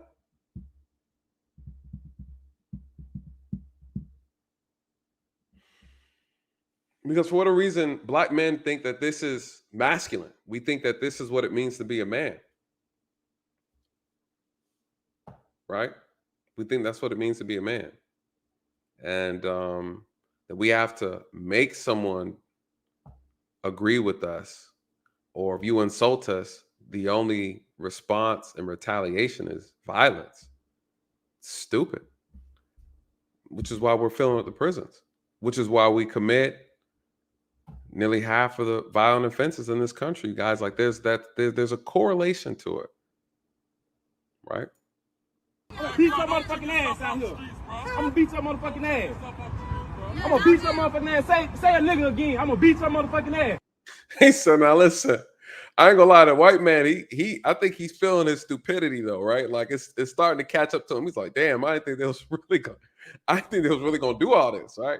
Because I don't think he said, I don't know if he said the N-word after he said, say the N-word, bro. He said, just say it one more time. Please. Please, Tim, say it one more time. I want you to say it one more time. I kind of wish he did because I want to see what the brother's going to do. He's going to put them paws on him. He said, say it one more time. Right?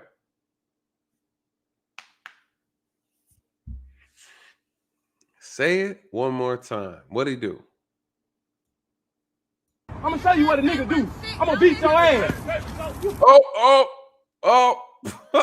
Listen, that's your woman. Get her under control. Get her under control. Look what she does, you guys. She runs up. Beat your ass. And she starts dousing him with coolant. Right? There has to be coolant. She's throwing antifreeze on him, you guys. Listen, this is it. Felony. Game over. She's going to jail. You guys know what this is? This can be looked at as aggravated assault. That's a felony. Listen, I've locked people up for dousing somebody with gasoline. So all he has to do, or all she has to do, is light a match and he's out of here. You guys, you can't. Could you imagine that you've lost yourself so much that you go and you look in the car for something to attack this man with because you're so mad, and you get some antifreeze, and then you start pouring the antifreeze? Guess what he then does? Then he turns around and shoots you. Guess who's not going to jail? The white man's not. The white man's not. You guys, that's a felony. What she's doing right now, that's a felony. And her boyfriend allowed her to lose control. Why? Because he lost control. He's out of control. She's out of control. They're emotionally out of it. They're gone. They're gone. He sounds just as out of control as she is. Say it one more time. I got my kids in the car, but I'm going to go to jail today. She gets antifreeze and she, dude, listen, you can't do that. One spark and his car goes up in flames. You guys, that's aggravated assault.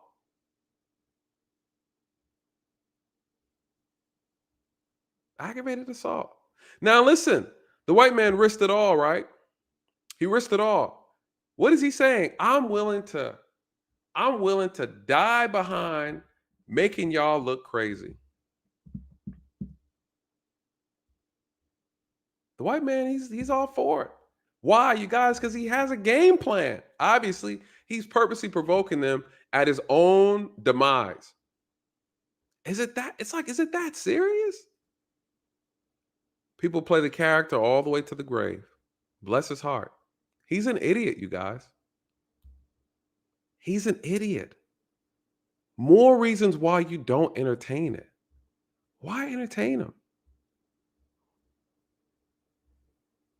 I don't see how anybody benefited from being provoked by his racist remarks, by his ignorance, by his stupidity. What was the point? How did you win from all this?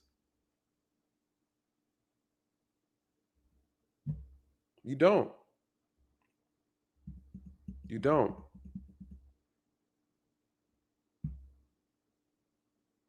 And here she comes. You guys, that stuff is flammable, highly flammable, and poisonous. Right? Oh, I got some on my tongue, and next you know, right? You guys, that's aggravated assault. It's a felony. Don't. What's wrong with you, stupid ass cracker? Good point. Now get his license plate. Get his life. Going nowhere. Fuck that cracker. Oh my God. What I see is two racist people going at it. I see a racist white man and a racist black couple going at it. I think they belong to each other. You know, it'd be the perfect punishment for them both. I put them in a cell together. the white man and the black man, and make them learn about each other. Until they figured it out, then I release them. You know, only weapons formed from love can defeat weapons formed from hate. I say it all the time. People want to use racism to fight racism. They want to use hate to fight hate. They want to use violence to fight violence. Come on. You know, the black couple had an opportunity to really look like stars, really look like heroes in this story.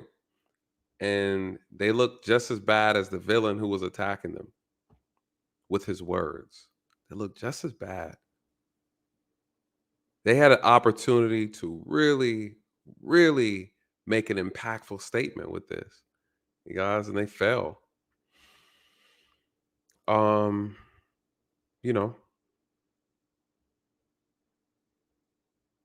so you have people in the comments in the video cheering the black couple on, saying they did a great job. You guys, and that's what's wrong with this country, right? So, disagreements, right? Disagreements. Does somebody want to come up and explain to me how maybe I'm looking at this the wrong way?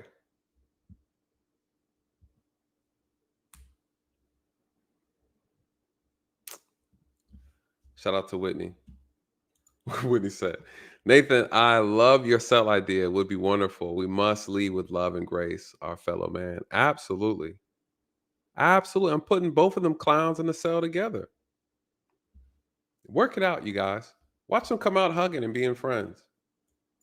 You know, I promise you guys, I promise.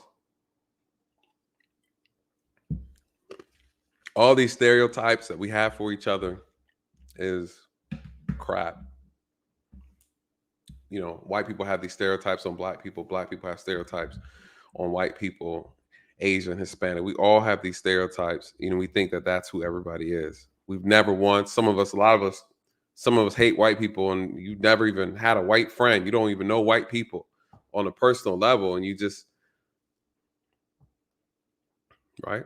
Same goes for white folks, right? You have these stereotypes about black people. You don't even know any black people, but you go off of what you see on TV. And I think that's what it is. You know, the problem is we don't talk, right? Someone said all stereotypes of Asians are positive. Listen, I have a friend, he's Asian. He's like, man, they say Asian people are smart. He said, I'm dumb as hell. But, you know, people think I'm always smart and I'm not. Like, you know, he's like, I said, well, at least y'all got positive stereotypes. You know, they say Asian women can't drive. You know, but, you know, that's probably one of I haven't heard any negative stereotypes. You know, the mothers are tough on the kids, force them to study hard, blah, blah, blah, blah, blah.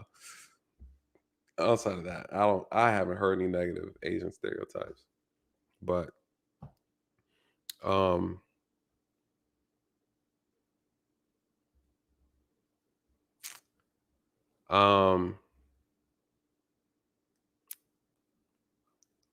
anybody, any thoughts, any questions about the law in reference to this? What would I have done? I would have showed up. I would have got both stories, right? Would have got everybody's story.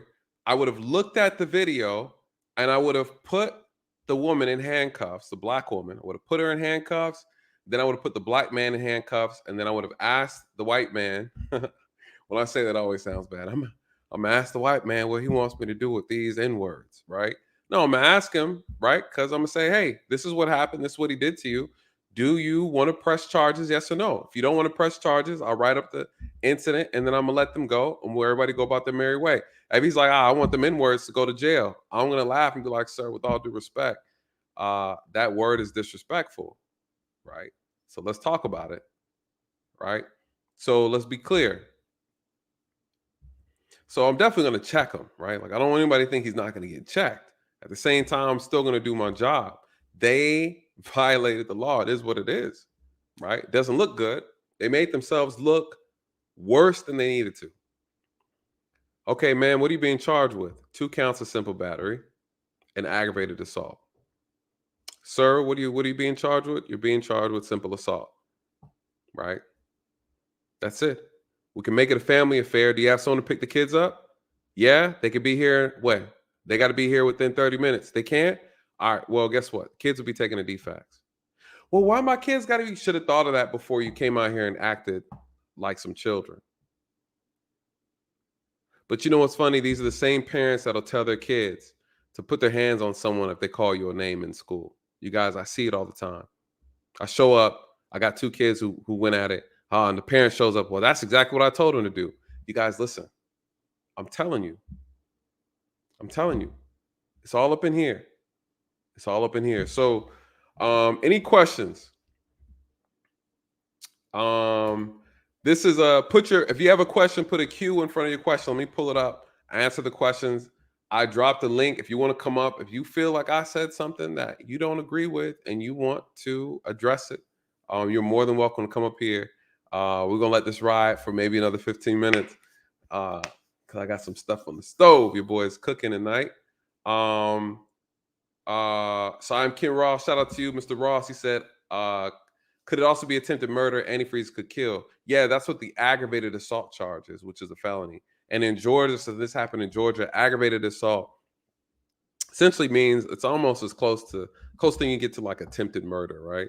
Like you intended to create great bodily harm or death, like your actions put that person in that predicament, and that's where that charge is appropriate.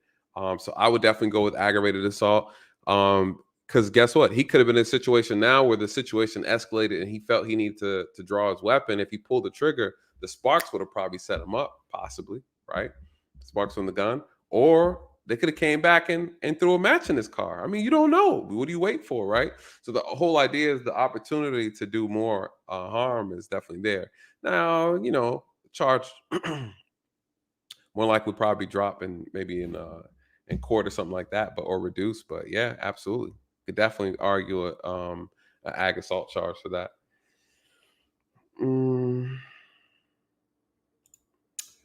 This is a good one. He said he only walked up to the car in a demanding manner. No, he walked up in a car in a threatening manner, right? Not a demanding. What was he demanding? He had no right to demand anything, right? You can't. First of all, both of them the female restricted his movement, right? She got out, parked her car, and then said, "You can't go anywhere. No one, don't let him go." Right? That's another thing. Now he couldn't go anywhere. Where could he go? Could he back up? Did he have an avenue of escape? So the question is, now you have them approaching his car window, and they were threatening to hurt him and assault him. So no, it wasn't demanding; it was threatening. And again, the threat is also from the perspective of the person receiving it. So fear has to be explained from the person who's receiving it. So I felt uncomfortable. I felt in fear for my safety because he came up to my window and said, "Call her." Basically, it's the N-word's not the problem, right? Because the N-word within itself is an insult. It's just a word. It's an insult. If he was calling her the B word, right? The boyfriend would have acted the same way, right? It's just regardless. Now you put the racial component. Now it comes off as racist because you use the N-word. But regardless, if he was disrespecting her and insulting her, I believe the response still would have been the same. So he goes up there, he balls his fist up, he's in his window, he's threatening, and then the girlfriend already spit. Yeah, no. That's simple assault all day. I promise you. I promise you. Trust me on that, right? You don't need to go up to anybody's window demanding anything, right? Now check this. If the white man was a white woman, right, or a black woman, would his behavior still be appropriate, right? Would the boyfriend's behavior, if he was approaching a woman at her window, would that still be appropriate? And the answer is no, it would not have. So sometimes when we look at men going against men, we sometimes give men a little bit more grace because they're men. But in reality, the law doesn't give grace based off of gender, right? Unless it is actually an offense that a gender is, that one gender is doing on another, right?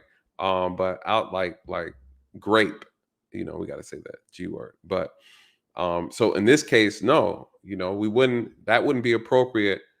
That wouldn't be appropriate for a man to do that to a woman. So it's not appropriate for a man to do it to another man, right? Were the police called? I don't know. I'm so anxious to find out. This hasn't even broke out on the news. This was something that someone recorded on their cell phone during a road rage incident. Let me see. Cece says the black couple should have kept it cool. Absolutely. Absolutely. And Cece's right. Everyone was out of pocket. Everybody was out of pocket and out of line. Period. Will we get some Soul Bond t-shirt most? Yeah, I actually been thinking about that. Dre's been getting on me about that. He's been getting on me about that. I'm going to make a concerted effort to do that. Absolutely. Soul Bond t-shirt is going to be dope. What did the guy do to be arrested? Which guy? Which guy you talking about? In this incident, no one's been arrested yet. No one's been arrested yet. I don't know what the verdict of this situation is going to be. I don't know what happened, if the police were called or not. I'm so anxious to find out. Yep, bro man said it. Shout out to bro man. He said once she throws a match, you got attempted murder all day. Yep, all day.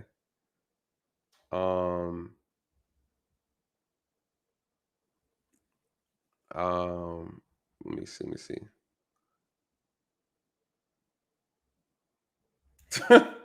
They all need anger management. Yeah, absolutely. Anger management. Anybody want to come up and speak their piece? Because you know what happens after I drop these videos and somebody, there's always that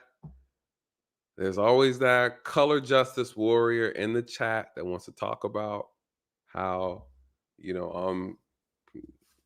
defending the white man from doing this and doing that. Listen, I look at the behavior, right? I examine the law. We look at the law. We look at the behavior.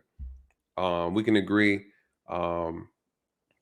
We can agree that people are doing stuff they got no business. They're saying stuff they got no business saying. At the end of the day, you better keep your hands to yourself. Keep your spit to yourself.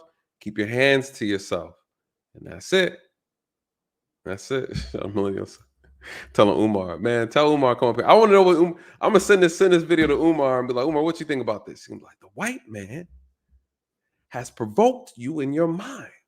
And he's telling you, it's like he hit you with that, So, but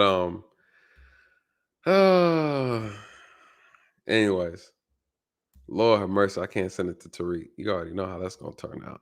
Tariq crazy, so that boy see everything he see is color. Everything he see is race, color, racism. Black FBA. I won't say black. FBA can't do no wrong in the eyes of Tariq Nasheed. He just everything the white man's fault. Two wrongs don't make a right. Listen, crazy. Anybody want to come up? No? All right. Looks like we're all on the same page. I know our brother Mustafa, he was like, he wasn't feeling some of that stuff, but I know he's a good brother though. Listen, I think this isn't to take away from the fact that there are historical trauma, right, that still exists in this country. Not taking that away.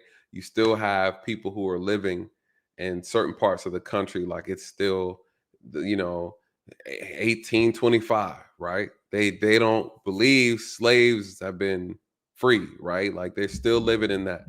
I don't disagree. Listen, again, but that's not everybody, right? It's not everybody. So, Terry said, Nathan, did he say that for real? Did he say that for real? Did he say that? Let me find out Tariq making videos on me. I have to come for that, man. Now, I would bring Tariq over here to have the conversation. As long as he's respectful, man, he can be real disrespectful to the point to where it's like you can't really have a conversation with him because he gets too ignorant, like He gets too ignorant sometimes. So, Isaiah, I see you, brother. I'm about to pull you up. Get your thoughts. Yeah, that's true. You can't predict his thought patterns. Hey, what's going on, sir? How you doing? Doing good, brother, man. Good to see you. Yeah, same Respect here. what you're doing always. Thank you, thank you, thank you. I mean, my whole thing is, like I said, I mean, as a man, it's just so tough to, because he did say you're a filthy nigger. Oh, excuse me. You're a No, you good. filthy N-word, B-word, if I Yeah. heard correct. Yes, he did. And most men they ain't cool with having their woman called that. I agree. I mean, it doesn't matter really, who you are. I mean, even if we're not in that setting and he doesn't even call her, like you said, the N word, if you call her the B word, most dudes are putting their hands on you. This is And true. so that's kind of where I'm at with it. And I was just kind of curious because when, like you said, this video hasn't really went viral yet. And so I was looking through some YouTube videos, watching different videos of white guys calling black people the N word. And it's just like the response around it just seems like everybody's on our side, well, on the black guy's side, who's getting upset about it. Correct. You get what I mean? Most of the videos I've watched on YouTube alone, it's just like, hey, this dude called guy the N-word, so guy responded this way, and then I never hear about any justice after. That's why my question kept reverting back to, does anybody know what happened with the gentleman that had the twisted tea that smacked dude upside the head at the convenience store? You remember that video? Yeah. Did he go to jail? Do you know anything about that? Or Nah. because it seemed like everybody was like, serves dude right, shouldn't have gotten his face. And so that's why I'm kind of like, how you feel about that? So here's my take on it though. You can do what you want to do as long as you're willing to take on the consequences, right? The issue, I don't have an issue with a man feeling like he needs to do what he needs to do because he felt offended or whatever. Now, my thing is this, like, I look at the bigger picture, because even I had this conversation with a group of men on a panel at Lapeef, and we're talking about the Chris Rock being slapped, and the majority of them were like, "Oh, I'm hitting them back," and I'm like, maybe behind the curtain we're gonna go at it, but there's a certain level of discipline that we have to have as men, especially as we get older, because you risk losing so much. You can't assault everyone simply because they called you a name. At the end of the day, it's a name.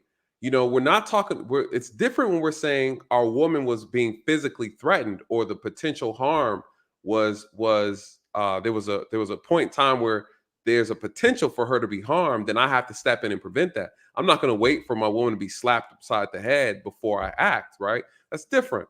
There's not even an issue with him checking the man. Right? You can check him. But it's not about what you do, but how you do it is always going to be the determining factor. Now, we can defend the fact that the black man got in his face and we can cheer him on, but the law is not on his side based on how he handled the situation. What I'm saying is, if you're going to do it properly, right? Do it to where the law is also protecting you. But just because someone says something doesn't mean you can assault them. So you can make that decision, but there's consequences for it. The question is, should there be consequences if someone says something, uses some type of racial derogatory statement towards you?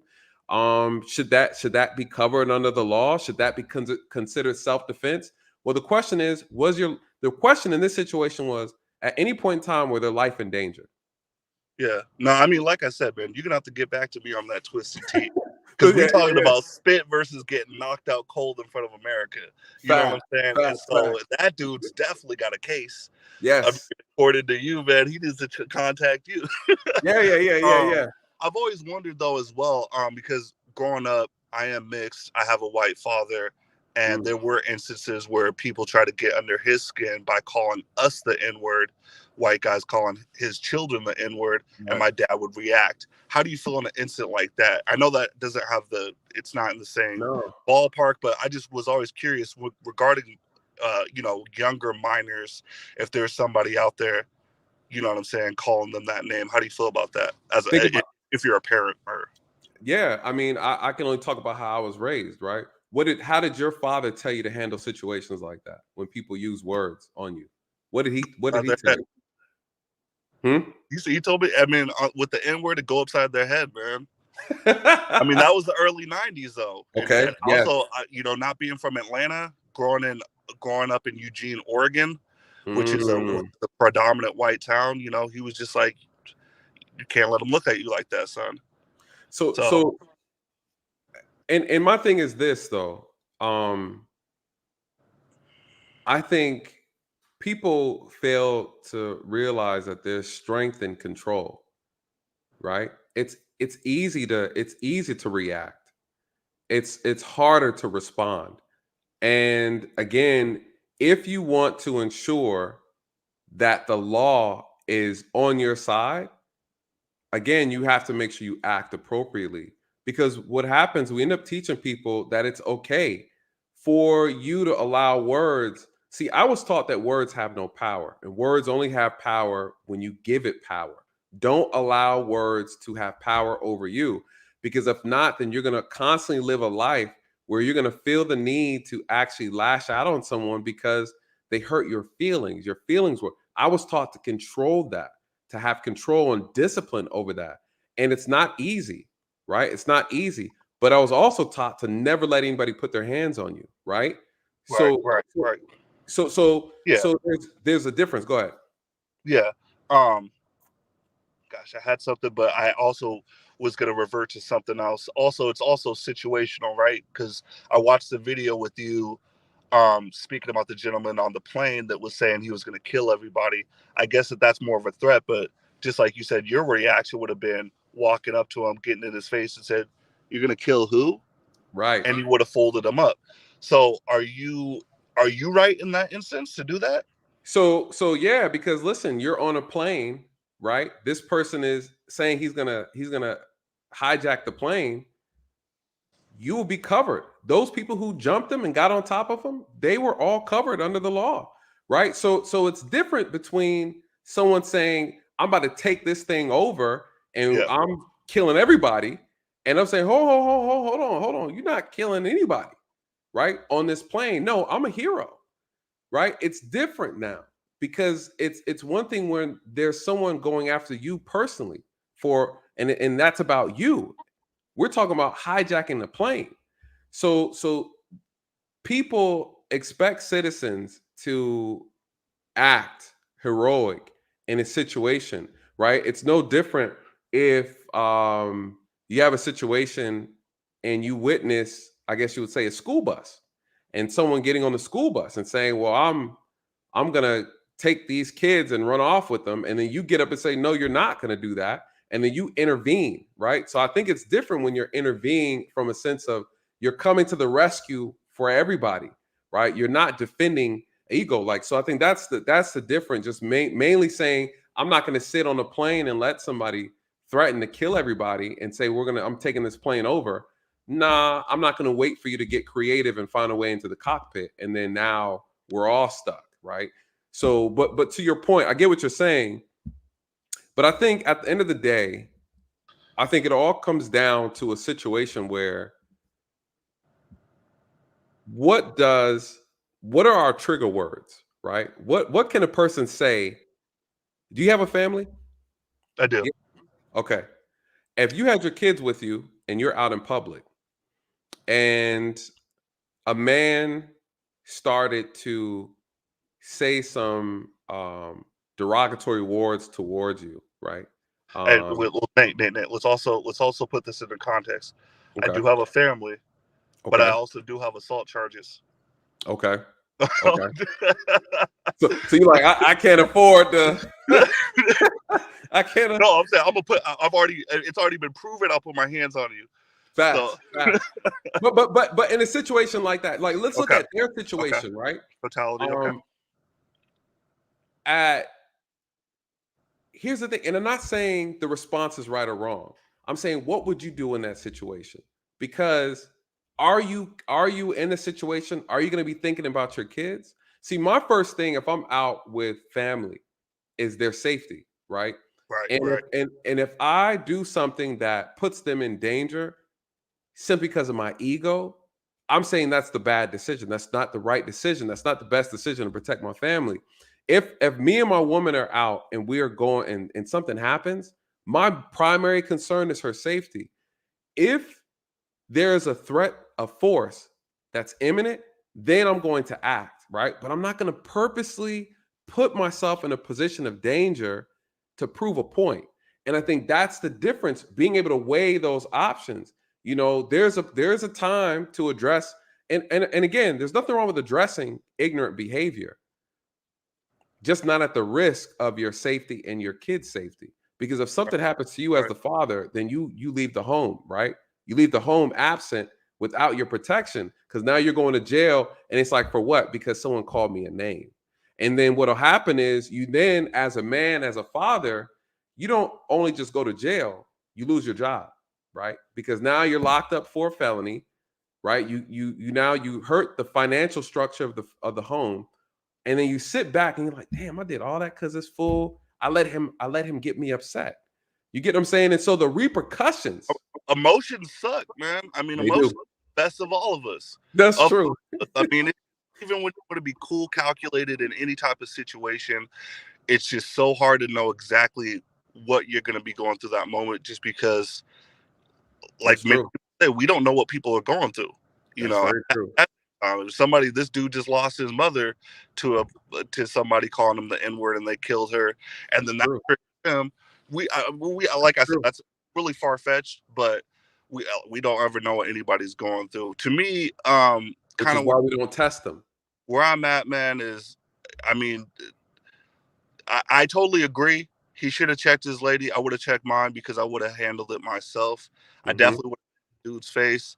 And honestly, what I probably would have done, because I've been in this situation, Nate. I really have been in this situation where dude was calling us the N word, and the reason why is because I'm a black business owner, and Hmm. on my truck, I proudly put that on there. And me and my lady talked about this. I was like, sometimes we're gonna have people that are just gonna be disgusted, like, Yep. why have to be black, white, business owner, whatever. And we're gonna have some people that are gonna say, hey, I want to support a black business. Let me call him up so we can get his services. And I'm sure I've gotten both, Right. both. So I had a guy. We were on the side of the road. Parked up at a red light. He pulled up to me. He was like, "Oh, black business owner, you think that's real cool, huh? What if I put white?" And we got into this whole thing, and it escalated into the N word.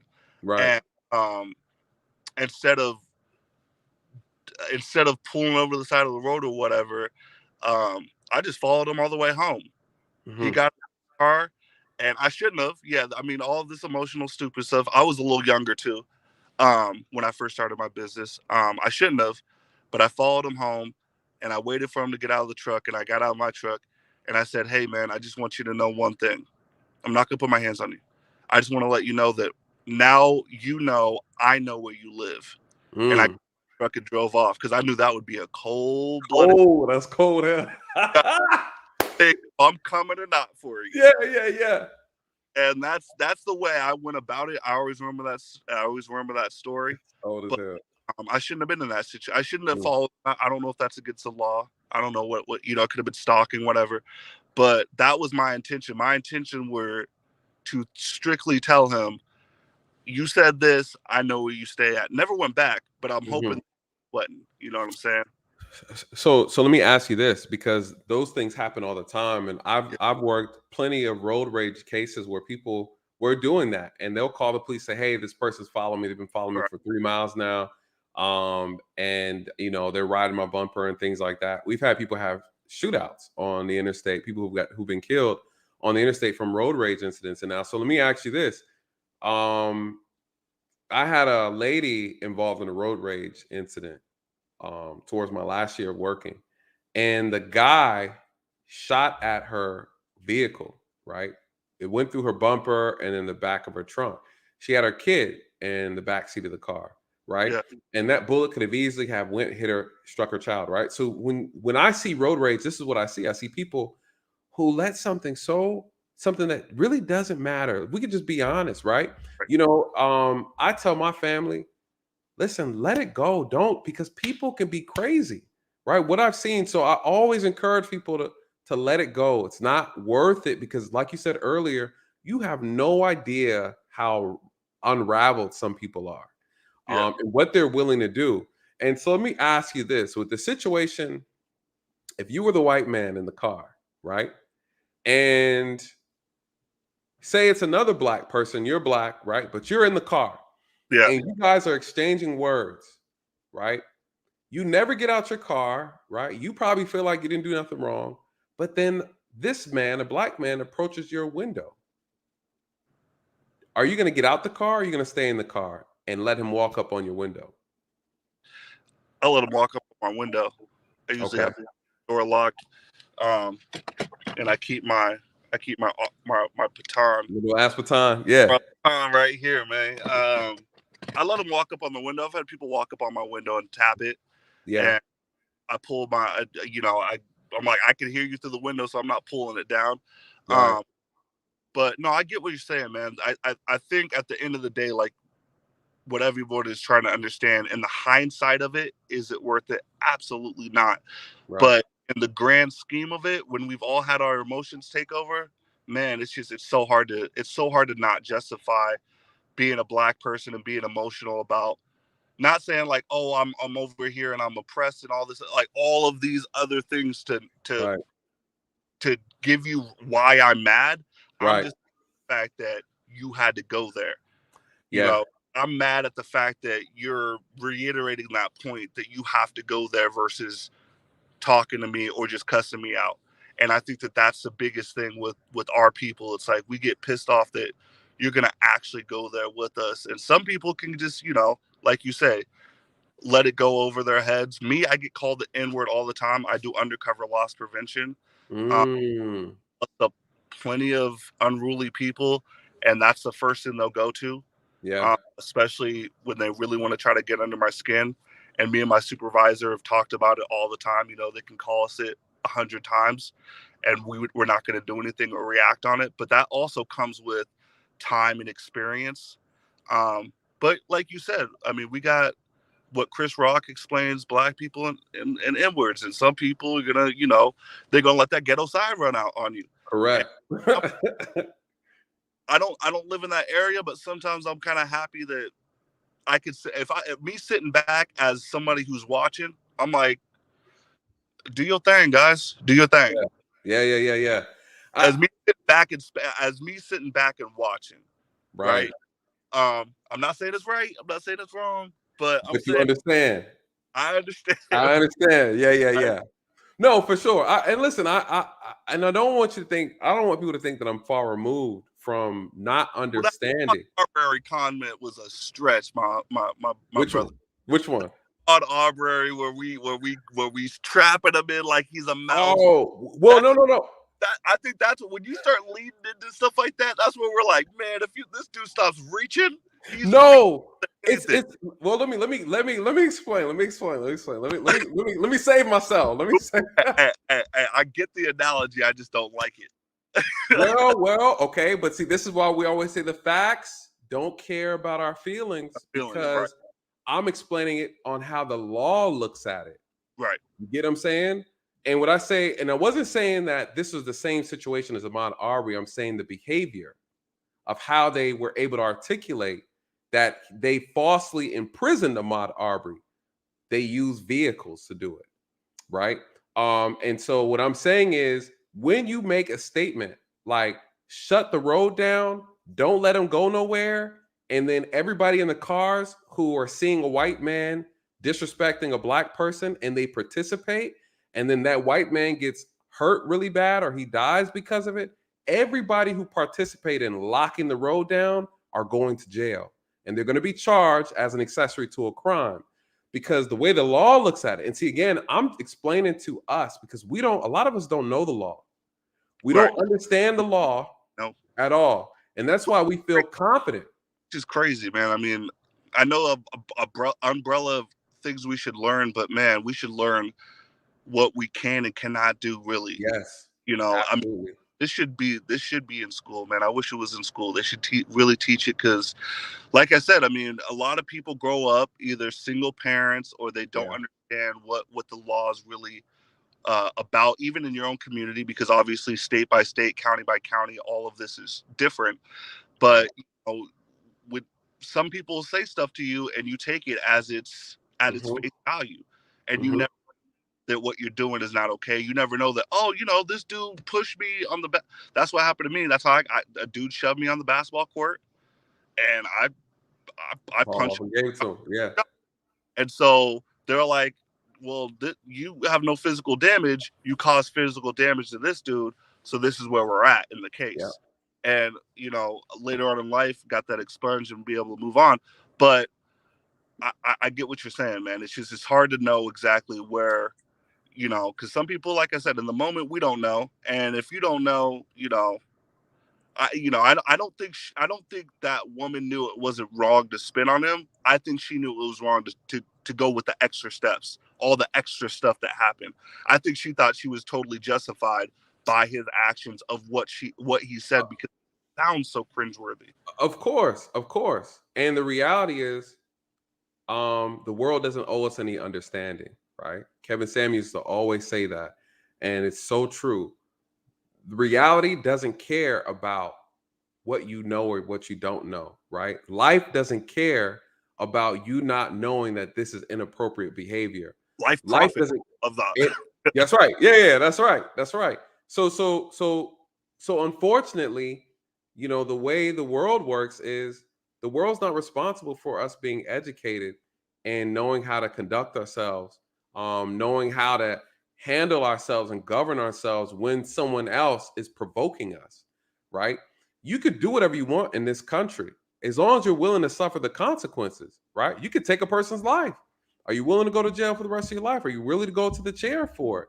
You know, so again, she, you know,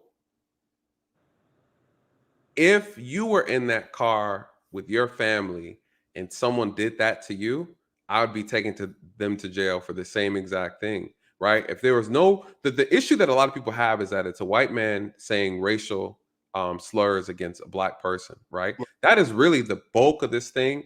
Even if he didn't use any racist words, they would have still called him a racist because he's arguing and cursing out a black person, right? So a white person doesn't need to be called a racist.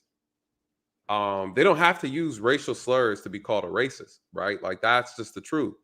So let me ask you, set all the assault batteries aside. Do you think and I know your answer, but I'm still going to ask you because I bet other people would like to ask you the same question. So set all the assault, other stuff aside. Do you feel like them just yelling at the person, maybe even coming up to the window yelling at the person, and never assaulting, maybe 2 minutes later they get in the car, they leave, whatnot, but do you feel like that's justified because of what he said to them?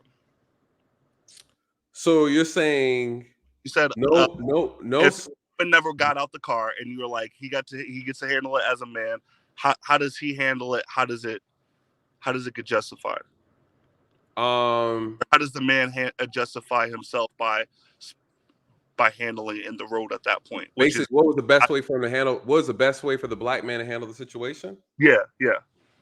It's hard to say because I don't know what caused it. Whether he was rear-ended or there was some type of harass. Like I believe the white man, what he was doing was he was provoking him with a vehicle somehow, right? Because he made the statement and said, black folks don't know how to drive. So whatever happened has something to do with the driving behavior. And then now the white man's frustrated, whatever. The black man should have never left his car. Why get out? What was the purpose of him getting out the car? Right. No, I get that, but if he's out the car, if he's out the car, I would have never went up to his car window. Ever went up to his.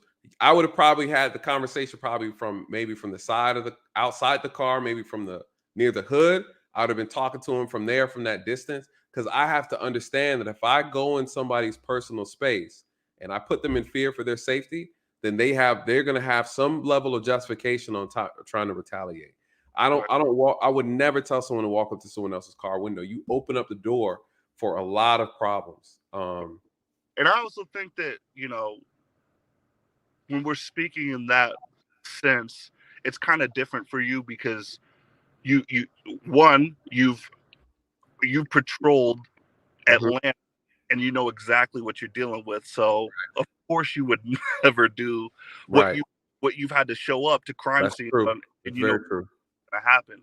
So when we're dealing with just civilians who are unbeknownst to what could potentially happen, like they know they're gonna get shit, but you know, most of like I'm gonna go intimidate this dog. You know, like you're gonna call my girl this, I'm gonna run up on him, I'm gonna say this, say my piece, ask him or do all this rah stuff, and then get back in the car. And like people were saying in the chat, it's just all about trying to make yourself feel better, feeding up your ego, all the stuff. And I get all of that, but like I said, it's much more tough for the people out there that are ignorant to that.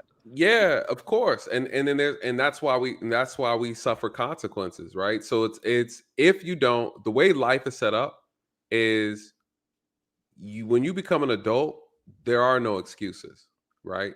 You learn as you go. If you don't make good decisions as an adult, then there's consequences that teach you. If you allow life to teach you, life will teach you. You either learn from other people, you pay attention to what you were taught, or you come out here and you F around and find out. And a lot of us are effing around and finding out. Someone says, hey, well, go ahead and hit this real quick. It'll get you high. Or it could kill you. And then you F around and find out, right? But someone told you. And so when you have adults, because here's the thing, as a man, you know this to be true. If another man says something to you that you do not like from a distance, and then you take yourself and you confront that man face to face, what are the two possibilities that'll take place? Fight, or just continuously just being motor mouths. There you go. Exactly. As a man, I know that and you know that. Right? No one has to teach me that. I know if I go and put myself in the face of another man and I start talking trash, that there's a high probability that a fight's going to break out. And guess what? In modern time, there's a good chance you might get shot. Someone's going to be shooting. So again, we know the consequences. So again, that's the issue. The issue is, worst case scenario, they felt very comfortable that they could do what they're doing and not face any physical violence or retaliation from that white man. I don't know why they felt that way, but they were very confident, right? Oh, you know how we feel that way, man. That's a culture thing, man. Ain't nobody. It is a culture thing. It is a culture. It is a culture thing. It's like that whole Caleb Plant thing with the boxer. Like the boxer said, I ain't gonna let no white boy beat me, and then he got knocked out in the 8th round. Fact. But that's just what it is. You know, I ain't gonna let this old white man talk to me like this. And if he think he's gonna get out the car, he crazy. You know what I'm saying? I'm gonna show him what's up. So and then, like I said, that's another ego thing for sure. For sure. Why do black people think that they can beat up all white people? I know some white boys. Oh man. Listen. hey, man, I've learned, don't rush your opponent, man. Don't you rush your opponent. That's an ego thing, man. It's an ego thing. It's an ego thing, man. Because we're scary, right? Right. They're supposed to be scared of us. Oh man, that's hilarious. Yeah, no, I think, like I said, in totality, hindsight of the situation, I totally agree. I think and I actually, you know, I'm not going to speak as all black people. I think as a black person, me watching it, where I'm just kind of like, I don't get embarrassed by that stuff. I don't. You want to call somebody N-word, now you got to deal with the consequences of a loud black woman and get embarrassed yourself because you wanted to come up in here and say all this stuff. Now you're going to get it. Now, but do I agree with the foolishness that happened after? No, I don't, because like I said, there's other way to handle your business where there's, you know, it shouldn't go down like that. There's too many people watching, too many eyes, and that's something I hope to teach my daughter and my son that's going to be born in May. Those very things. You know, there's too many cameras out. What will you teach your son?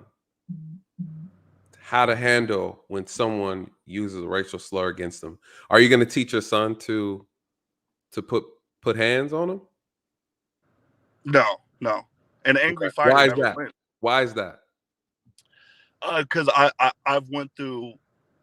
I learned those lessons for him. There you go. I learned those lessons for him. Of Yep. course, I want everybody to be formidable. Of course, I want him to Absolutely. handle himself with integrity and respect. But yeah, that's just what it is. In the face of confrontation, I'm hoping I can teach him to not be emotional, That's right. to use your best judgment. And when it comes to having to speak with conviction and stand up for yourself, be that person Yes. and handle yourself with, like I said, with integrity. And 9 times out of 10, that situation, it shouldn't happen, you know. So, especially letting the small stuff definitely go, because it's not worth it at the end of the day. It's just not worth it. And And especially the way that I'm hoping me and my wife teach our son, that won't even be a problem, because everything that he has going for him, or for my daughter having going for her, that they're not in that situation, to where it's just like, I'm not going to stoop to somebody's level or be on this guy's level. And like I said, I learned those lessons myself, to say, hey, don't do that. It's not going to benefit you, you know. exactly. But not everybody has that, right? I grew up with the father, and I grew up with the father teaching me right and wrong things, you know. Right, right. But yeah, no, man. Of course. Anytime you can get to a situation like that, you should walk away, and it's just not worth. Uh, One of my favorite statements is, "One thing can go right, but a million things can go wrong." Yep. So if you believe in that, The don't odds. gamble with it. There Don't you go. gamble with it, man. The odd makers aren't with you. They're That's just right. not. That's right. And I think honestly, and that's really the moral of the story, right? It's just like, you know, we have to make better decisions in the heat of the moment, and not allow our emotions to dictate our actions and get the best of us. I like what Chris Rock said at the end of his stand-up. He said, listen, I was taught to not fight in front of white people, right? Like there's so much meaning behind that statement, Right. Right. but why is that, right? Like, why? That's the perfect way to close out, a stand-up show, because again, this is everybody's watching, and this is where stereotypes are formed from behavior, from patterns, from observation that people see. Right. And I think, again, I think this was the perfect moment to really make this man look like a bigger ass, right, than he already was. This was a perfect opportunity to show him being dismantled with words, with a couple really showing, hey, we don't tolerate that. That's not cool. Document it, look at it, and say, listen, dude, you're ignorant, Yeah. for saying that, right? Like there was a way that he still could have maintained his pride as a man Yeah. and his dignity, and then also be a very positive representation. And so again, everybody, of course, we know can't do that. We Nah. I don't and think that I takes can. time. Even thinking about it, man, to be completely honest, I don't Mhm. know if I'll be able to hold myself back if I was in a situation where I'm just in a bar, maybe Yeah, we've had a couple drinks, yeah, maybe I'm with my lady, and maybe we're walking away from a heated discussion from a different couple, whatever, and then I'm walking the other way, and they're like, "Yeah, keep walking with you and your filthy inward beat." You yeah, know, yeah, yeah, yeah. I personally don't think I could. I don't Don't know. think you I can do it? no, honestly, man, I don't know, man. I really Well, just thinking about it, man. I want to hold myself back, man. yeah. And I What just, would it's would you just, expect your girl? Would you expect your girl to calm you down and keep you from? Because she knows, right? You're. uh, She'll know that you want to go out there and put it's hands, but man. I don't know, man. I honestly don't know. And she's in Oregon Law School. She's okay, a year away from graduating, so we do have a lot to lose. But correct. but I don't know how she would react, man. I gotta ask her. We'll go home and we'll watch. Ask her and When I follow go up with home, me. I'm gonna watch this video with her. Then we'll talk Yes, about it. But like I said, talking it over here in hindsight sounds good, man. But in that situation, man, that's a cringe. I don't know any man that I could say that to a white man. Oh, you and your ugly fat white bop. you know, B word, and they but might here's turn what- around and do the same thing. You know but what I mean? here's the tough. thing. It's tough when It you is involve it's someone's tough. wife. I'm not saying it's not tough. I'm saying, is it worth it? Man. Because here's what happens to people. Here's what happens to people is that now you go over there. The moment you go over there and lay hands on that person, you're already in the wrong. You're starting off wrong, period, right? From the law. And then you hit him, right? You knock him out. He falls back. He hits his head on the concrete and he Right. dies. And he dies.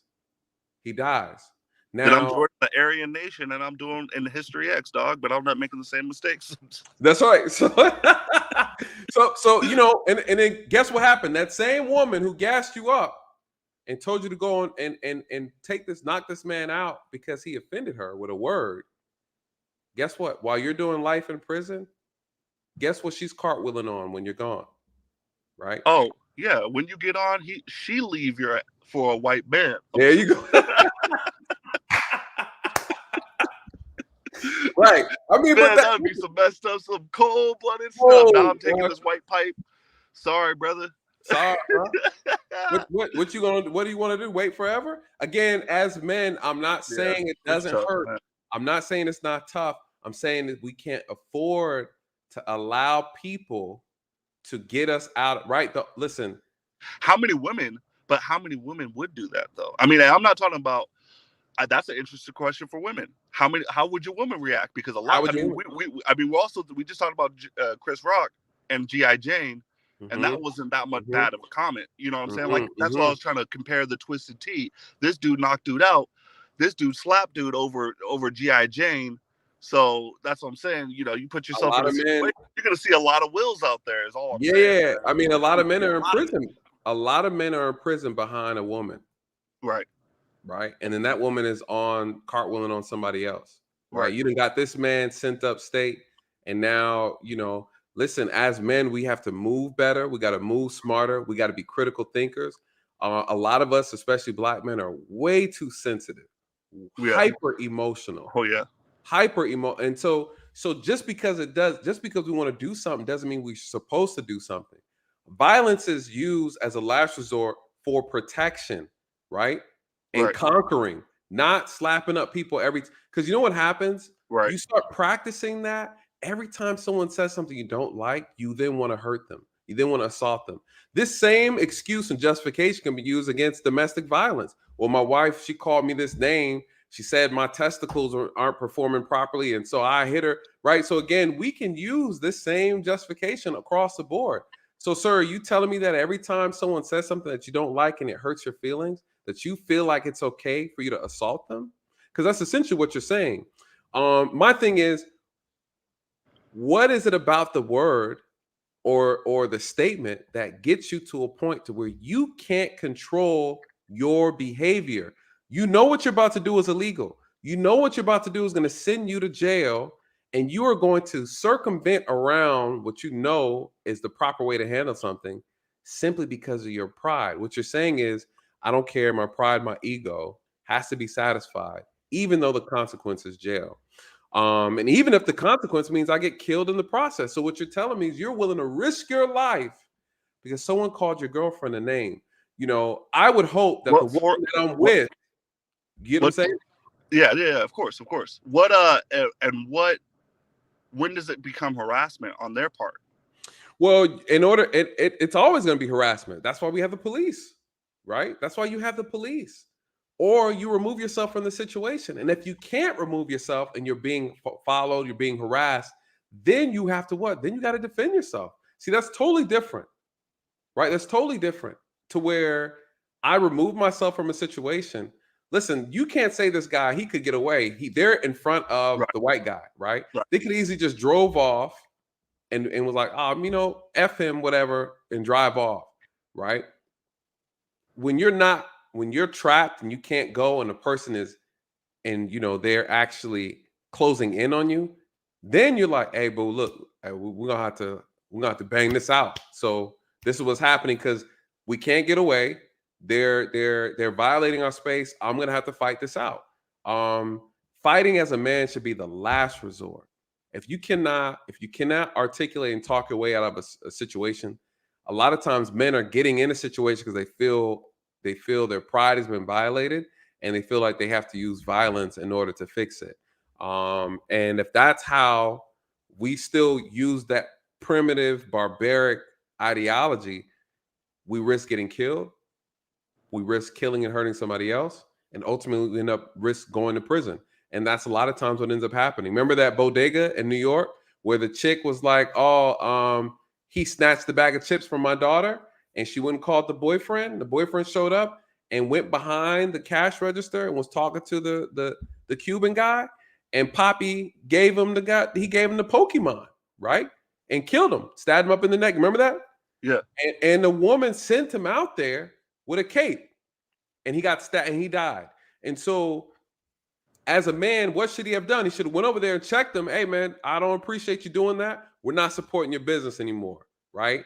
And then I would go out there and then be out there protest from his business, making sure. But I'm not going to go back there and try to fight the man. Again, it's no point. Your life was never in danger as a man, and so we are allowing our sensitivity, right, being hyper emotional, and saying that I want to solve this temporary problem using a permanent method.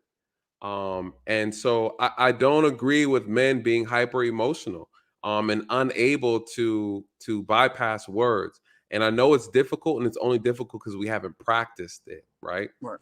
The more you feed into it, of course, then I always say this, the way you practice is how you play. So if you practice always entertaining words having an effect on you, then when it really comes down to you needing to ignore a situation out of your better judgment and you choose not to, I always look at, okay, what do you have to lose? You got kids, you got a wife. You can't afford to do that. You just can't afford as a man. And so some men get it and some men don't. And that's the difference between those that are in prison and out, Yeah, absolutely.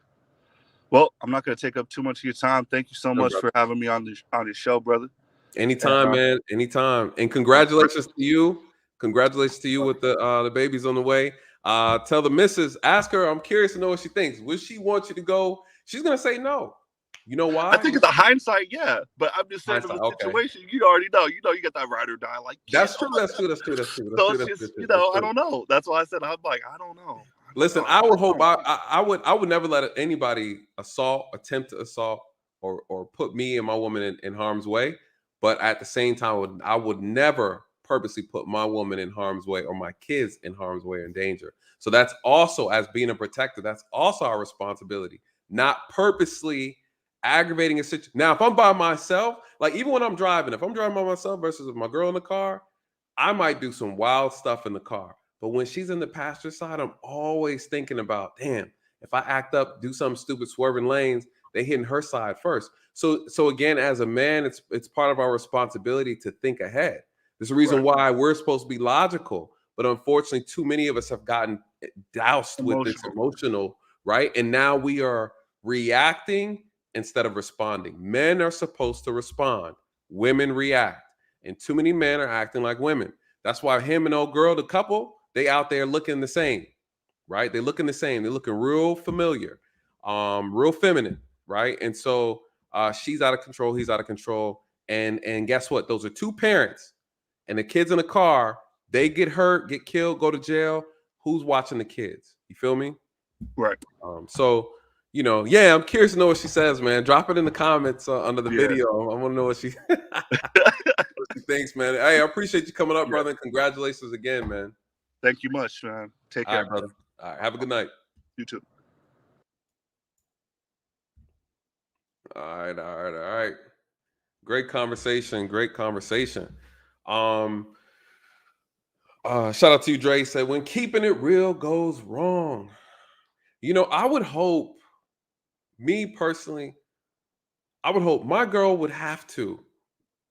When you're picking a partner, you guys, you want to make sure, you want to hope that you have someone that's going to talk sense into you. And if you a hothead and your girl's a hothead, it don't work, right? Because both of y'all be on some straight Bonnie and Clyde, action. So shout out to you, Dre. I think I get it. And I'm not saying I haven't been in situations, but as men, we gotta think it through, right? The consequences are so epic for us as men. Like we just can't afford it. And I talk to men all the time, and the biggest regrets, they're in prison and in jail. They're like, man, I shoulda.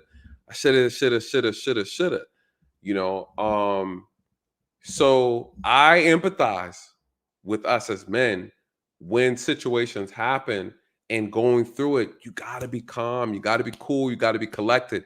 One wrong decision as a man can ruin your life, can ruin your life. We see it all the time. Men getting caught up in crimes of passion. Oh, I heard, you was with my girl. I heard you, whatever, whatever. And then now you following somebody around and you doing all that, like it's acting off of emotion. We gotta be always gotta pick our battles.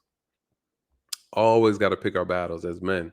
Um, what would I do? Situations, I've been out with a lady and somebody say something off, you know. I'm like, all right, boo, come on, let's keep moving. We ain't gonna entertain that. We in Atlanta, we're not even entertaining that. Why? Because now if I go over there and have to address it, guess what? I'm putting her in danger too. All right, I'm putting her in danger too. That's what I always say. Like, as men, you got to be with some. If you with someone as men, like, think people don't realize. Shout out to you, Daryl. Shout out to you. People don't realize as men, one of the biggest problems is like selecting a woman. Are you as a woman? This is what I'm saying. Like quality. We're talking quality women. As a lady, are you worth dying for? Right? What does a man have to do to what does a man bring to the table? I have to be a protector, right? You heard the brother, what he was saying. He's like, yo, if someone is disrespecting my woman, I'm obligated to come over there and have to handle him, you know? Ladies, truly tell if you got a man and he's really about that. Is he willing to protect you, right? Is he willing to risk his life? As a man, that's what you're doing, right? You're risking your life for this woman, for her. You're risking your life for her, you know? As a lady, you gotta feel very good about that, right? Like you gotta feel, as a man, are you worth dying for? Because that's what it calls for as a man, with a woman, with a wife, for your family, for your children. You gotta be one amazing woman. Because if it calls for it, I'm gonna have to do something. I have to do something. If we're out and about, you, my wife, I got the kids, somebody's acting up, hey, all right, guess what? I got to protect them. I got to protect them. So I don't take that for granted. So if I have to get in a protecting mode, that means there were no other alternatives. You see what I'm saying? Like there was no other option but violence. There were no other option but violence. And that's an executive decision. That should not be taken and done lightly. And I think all too often we have too many men making these executive decisions all willy-nilly, right? He called your girl the B word. Oh, all right, I got to take him up out of here. I got to give him a soul bond. I got to kill him, right? And my thing is, if I'm losing my cool, my expectation is for my woman to calm me down, not hype me up, right? You're not my hype man, right? Your job is to look after me as well. You are my assistant. You are my support. So if I'm losing it and you see me losing it, your job is to calm me down the best that you can as my woman. That's part of you doing your job as my woman, as my support, you know. But there's women out here that are hyping these guys up, and they are going out here with a battery attached to their back,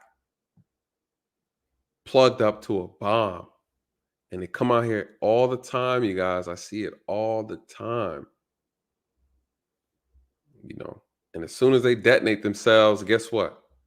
Them chicks is off with somebody else. See it all the time. You know. So the way a young lady was handling herself, rah-rah and wilding out like that, nah, couldn't be my girl. I'd have told her, first of all, no one's calming that chick down. I would be like, yo, chill out. Because if you escalate this, I have to do something about it. Right? You go ahead, you throwing something on this man in this man's face in the car, he get out with a gun and he starts shooting. Now I gotta address that. You've just made it worse. I heard what he said. We're not even gonna entertain that.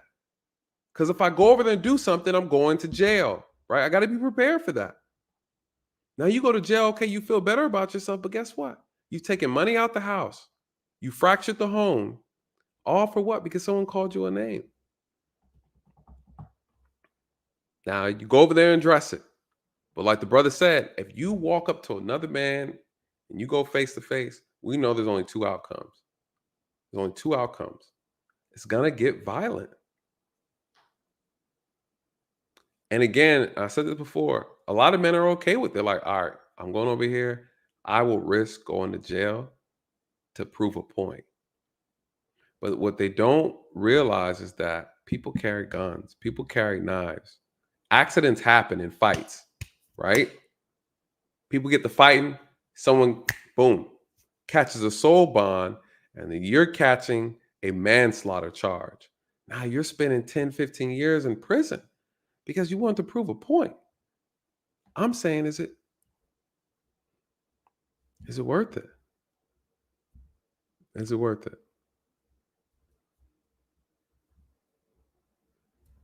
Or getting killed yourself. You're right, common man, you're right. The risk of me going there doesn't mean 100% that I'm going to win the fight. Is it worth it? I'm only fighting if my life is in danger. If my woman's life is in danger, my kids, safety. Safety. You're fighting for safety to protect yourself. If it's not self-defense, you have no business fighting and putting your hands on nobody anyways. Now I got a girl, she running her mouth. She mad because he said some reckless stuff. Then you go spit on this man. Now he get out the car and he start getting busy. Now I got to get busy because you went too far. No, you should have checked your girl. Right? Not saying the white man was out of line, you guys. What are you going to do about it? A lot of people are going to say, well, I'm going to get busy. He said what he said. Now listen, the man said what he said. Whatever comes to him now, right? Karma is the thing. He said what he said. Then there's consequences for that. As a white man, he said what he said. Sir, there's consequences for you insulting people. Doesn't matter what you say. An insult's an insult. If you come out here in the real world and you insult somebody, best believe there's repercussions. He was willing to accept the repercussions, is what I'm saying. He was confident that whatever was going on, he was prepared to defend himself. Whatever came to him would have been his fault. But this conversation wasn't about whether or not the white man was okay with using racial slurs against a black couple. His consequences is his personal business. If they hauled off and whooped the snot out of him, I'd have been like, that's what you get. Keep your words to yourself. What I'm arguing is there are things you cannot do and then think you can justify it because someone called you a name. That's the purpose of this argument. That's the purpose of this discussion. Just because someone called you a name does not justify you assaulting them. Now, you do what you did, he did what he did, everybody's in trouble, but you go to prison. Because of a word. That's all I'm saying. That's all I'm saying. What the white man said wasn't against the law. Matter of fact, it's protected by freedom of speech.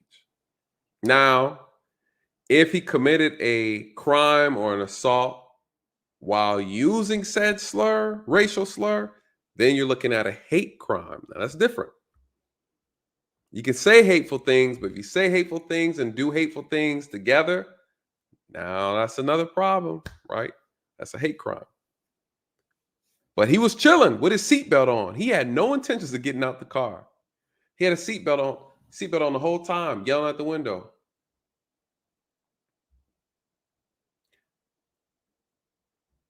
You're a beautiful N-word.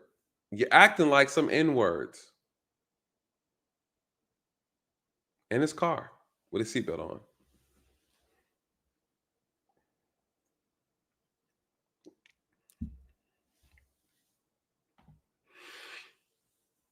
You know, so I believe, I'm a firm believer, do what you want to do as long as you're prepared for the consequences. You know, and that's really what life is all about, right? Choices and consequences. You decide. Great conversation, great guest, great guest. I appreciate him coming up and having the conversation. He made some great points.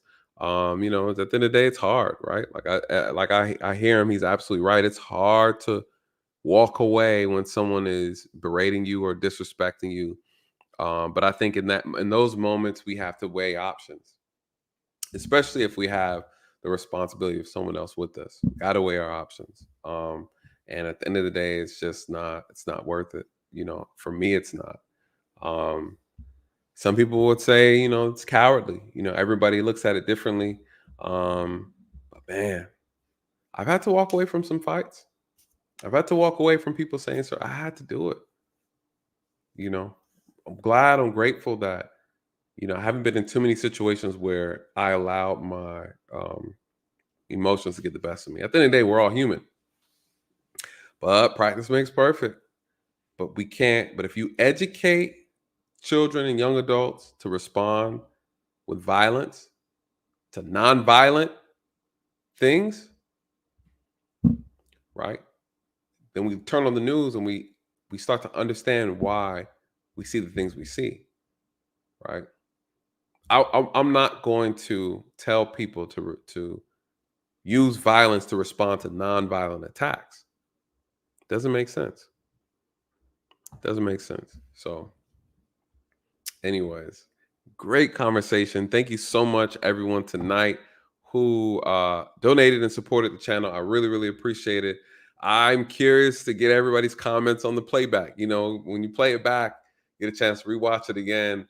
Leave your thoughts, you guys. Leave your thoughts. If I didn't get it, if I missed some of your questions, please put them in the comment section, or comment section under the in the comment section for the video. You know, I'll definitely get to it. Those who are new to the channel, if you have any questions or just curious, I really would like your feedback. What are your thoughts? You saw the video. I don't know if anybody else is going to cover it or talk about it, but that's my take on it. You know, and I'm curious to know how you feel. So do not hesitate to let me know. Thank you so much. Thank you so much. I really appreciate you guys' support. And I'm going to get on this stove, even though it's late. I'm gonna do a last minute meal prep situation. Anyways, I think that's it. Ooh. That's it. We'll see. I might still do that one thing probably later this week if I have time. Anyways, you guys, thank you so much for tonight. I really appreciate the guests for coming up, having the conversation. Very great points, great dialogue and discussion. Thank you for all those who supported the channel. I really appreciate it. It's truly a blessing that you guys support. You guys really hang out with me through these turbulent times as this country is literally falling apart. Those who don't know, please get your money right, save your money, no major investments or buying stuff that you don't need, because it looks like we are on the verge of a financial crisis. So please make sure you guys keep your stuff in order. Please be safe.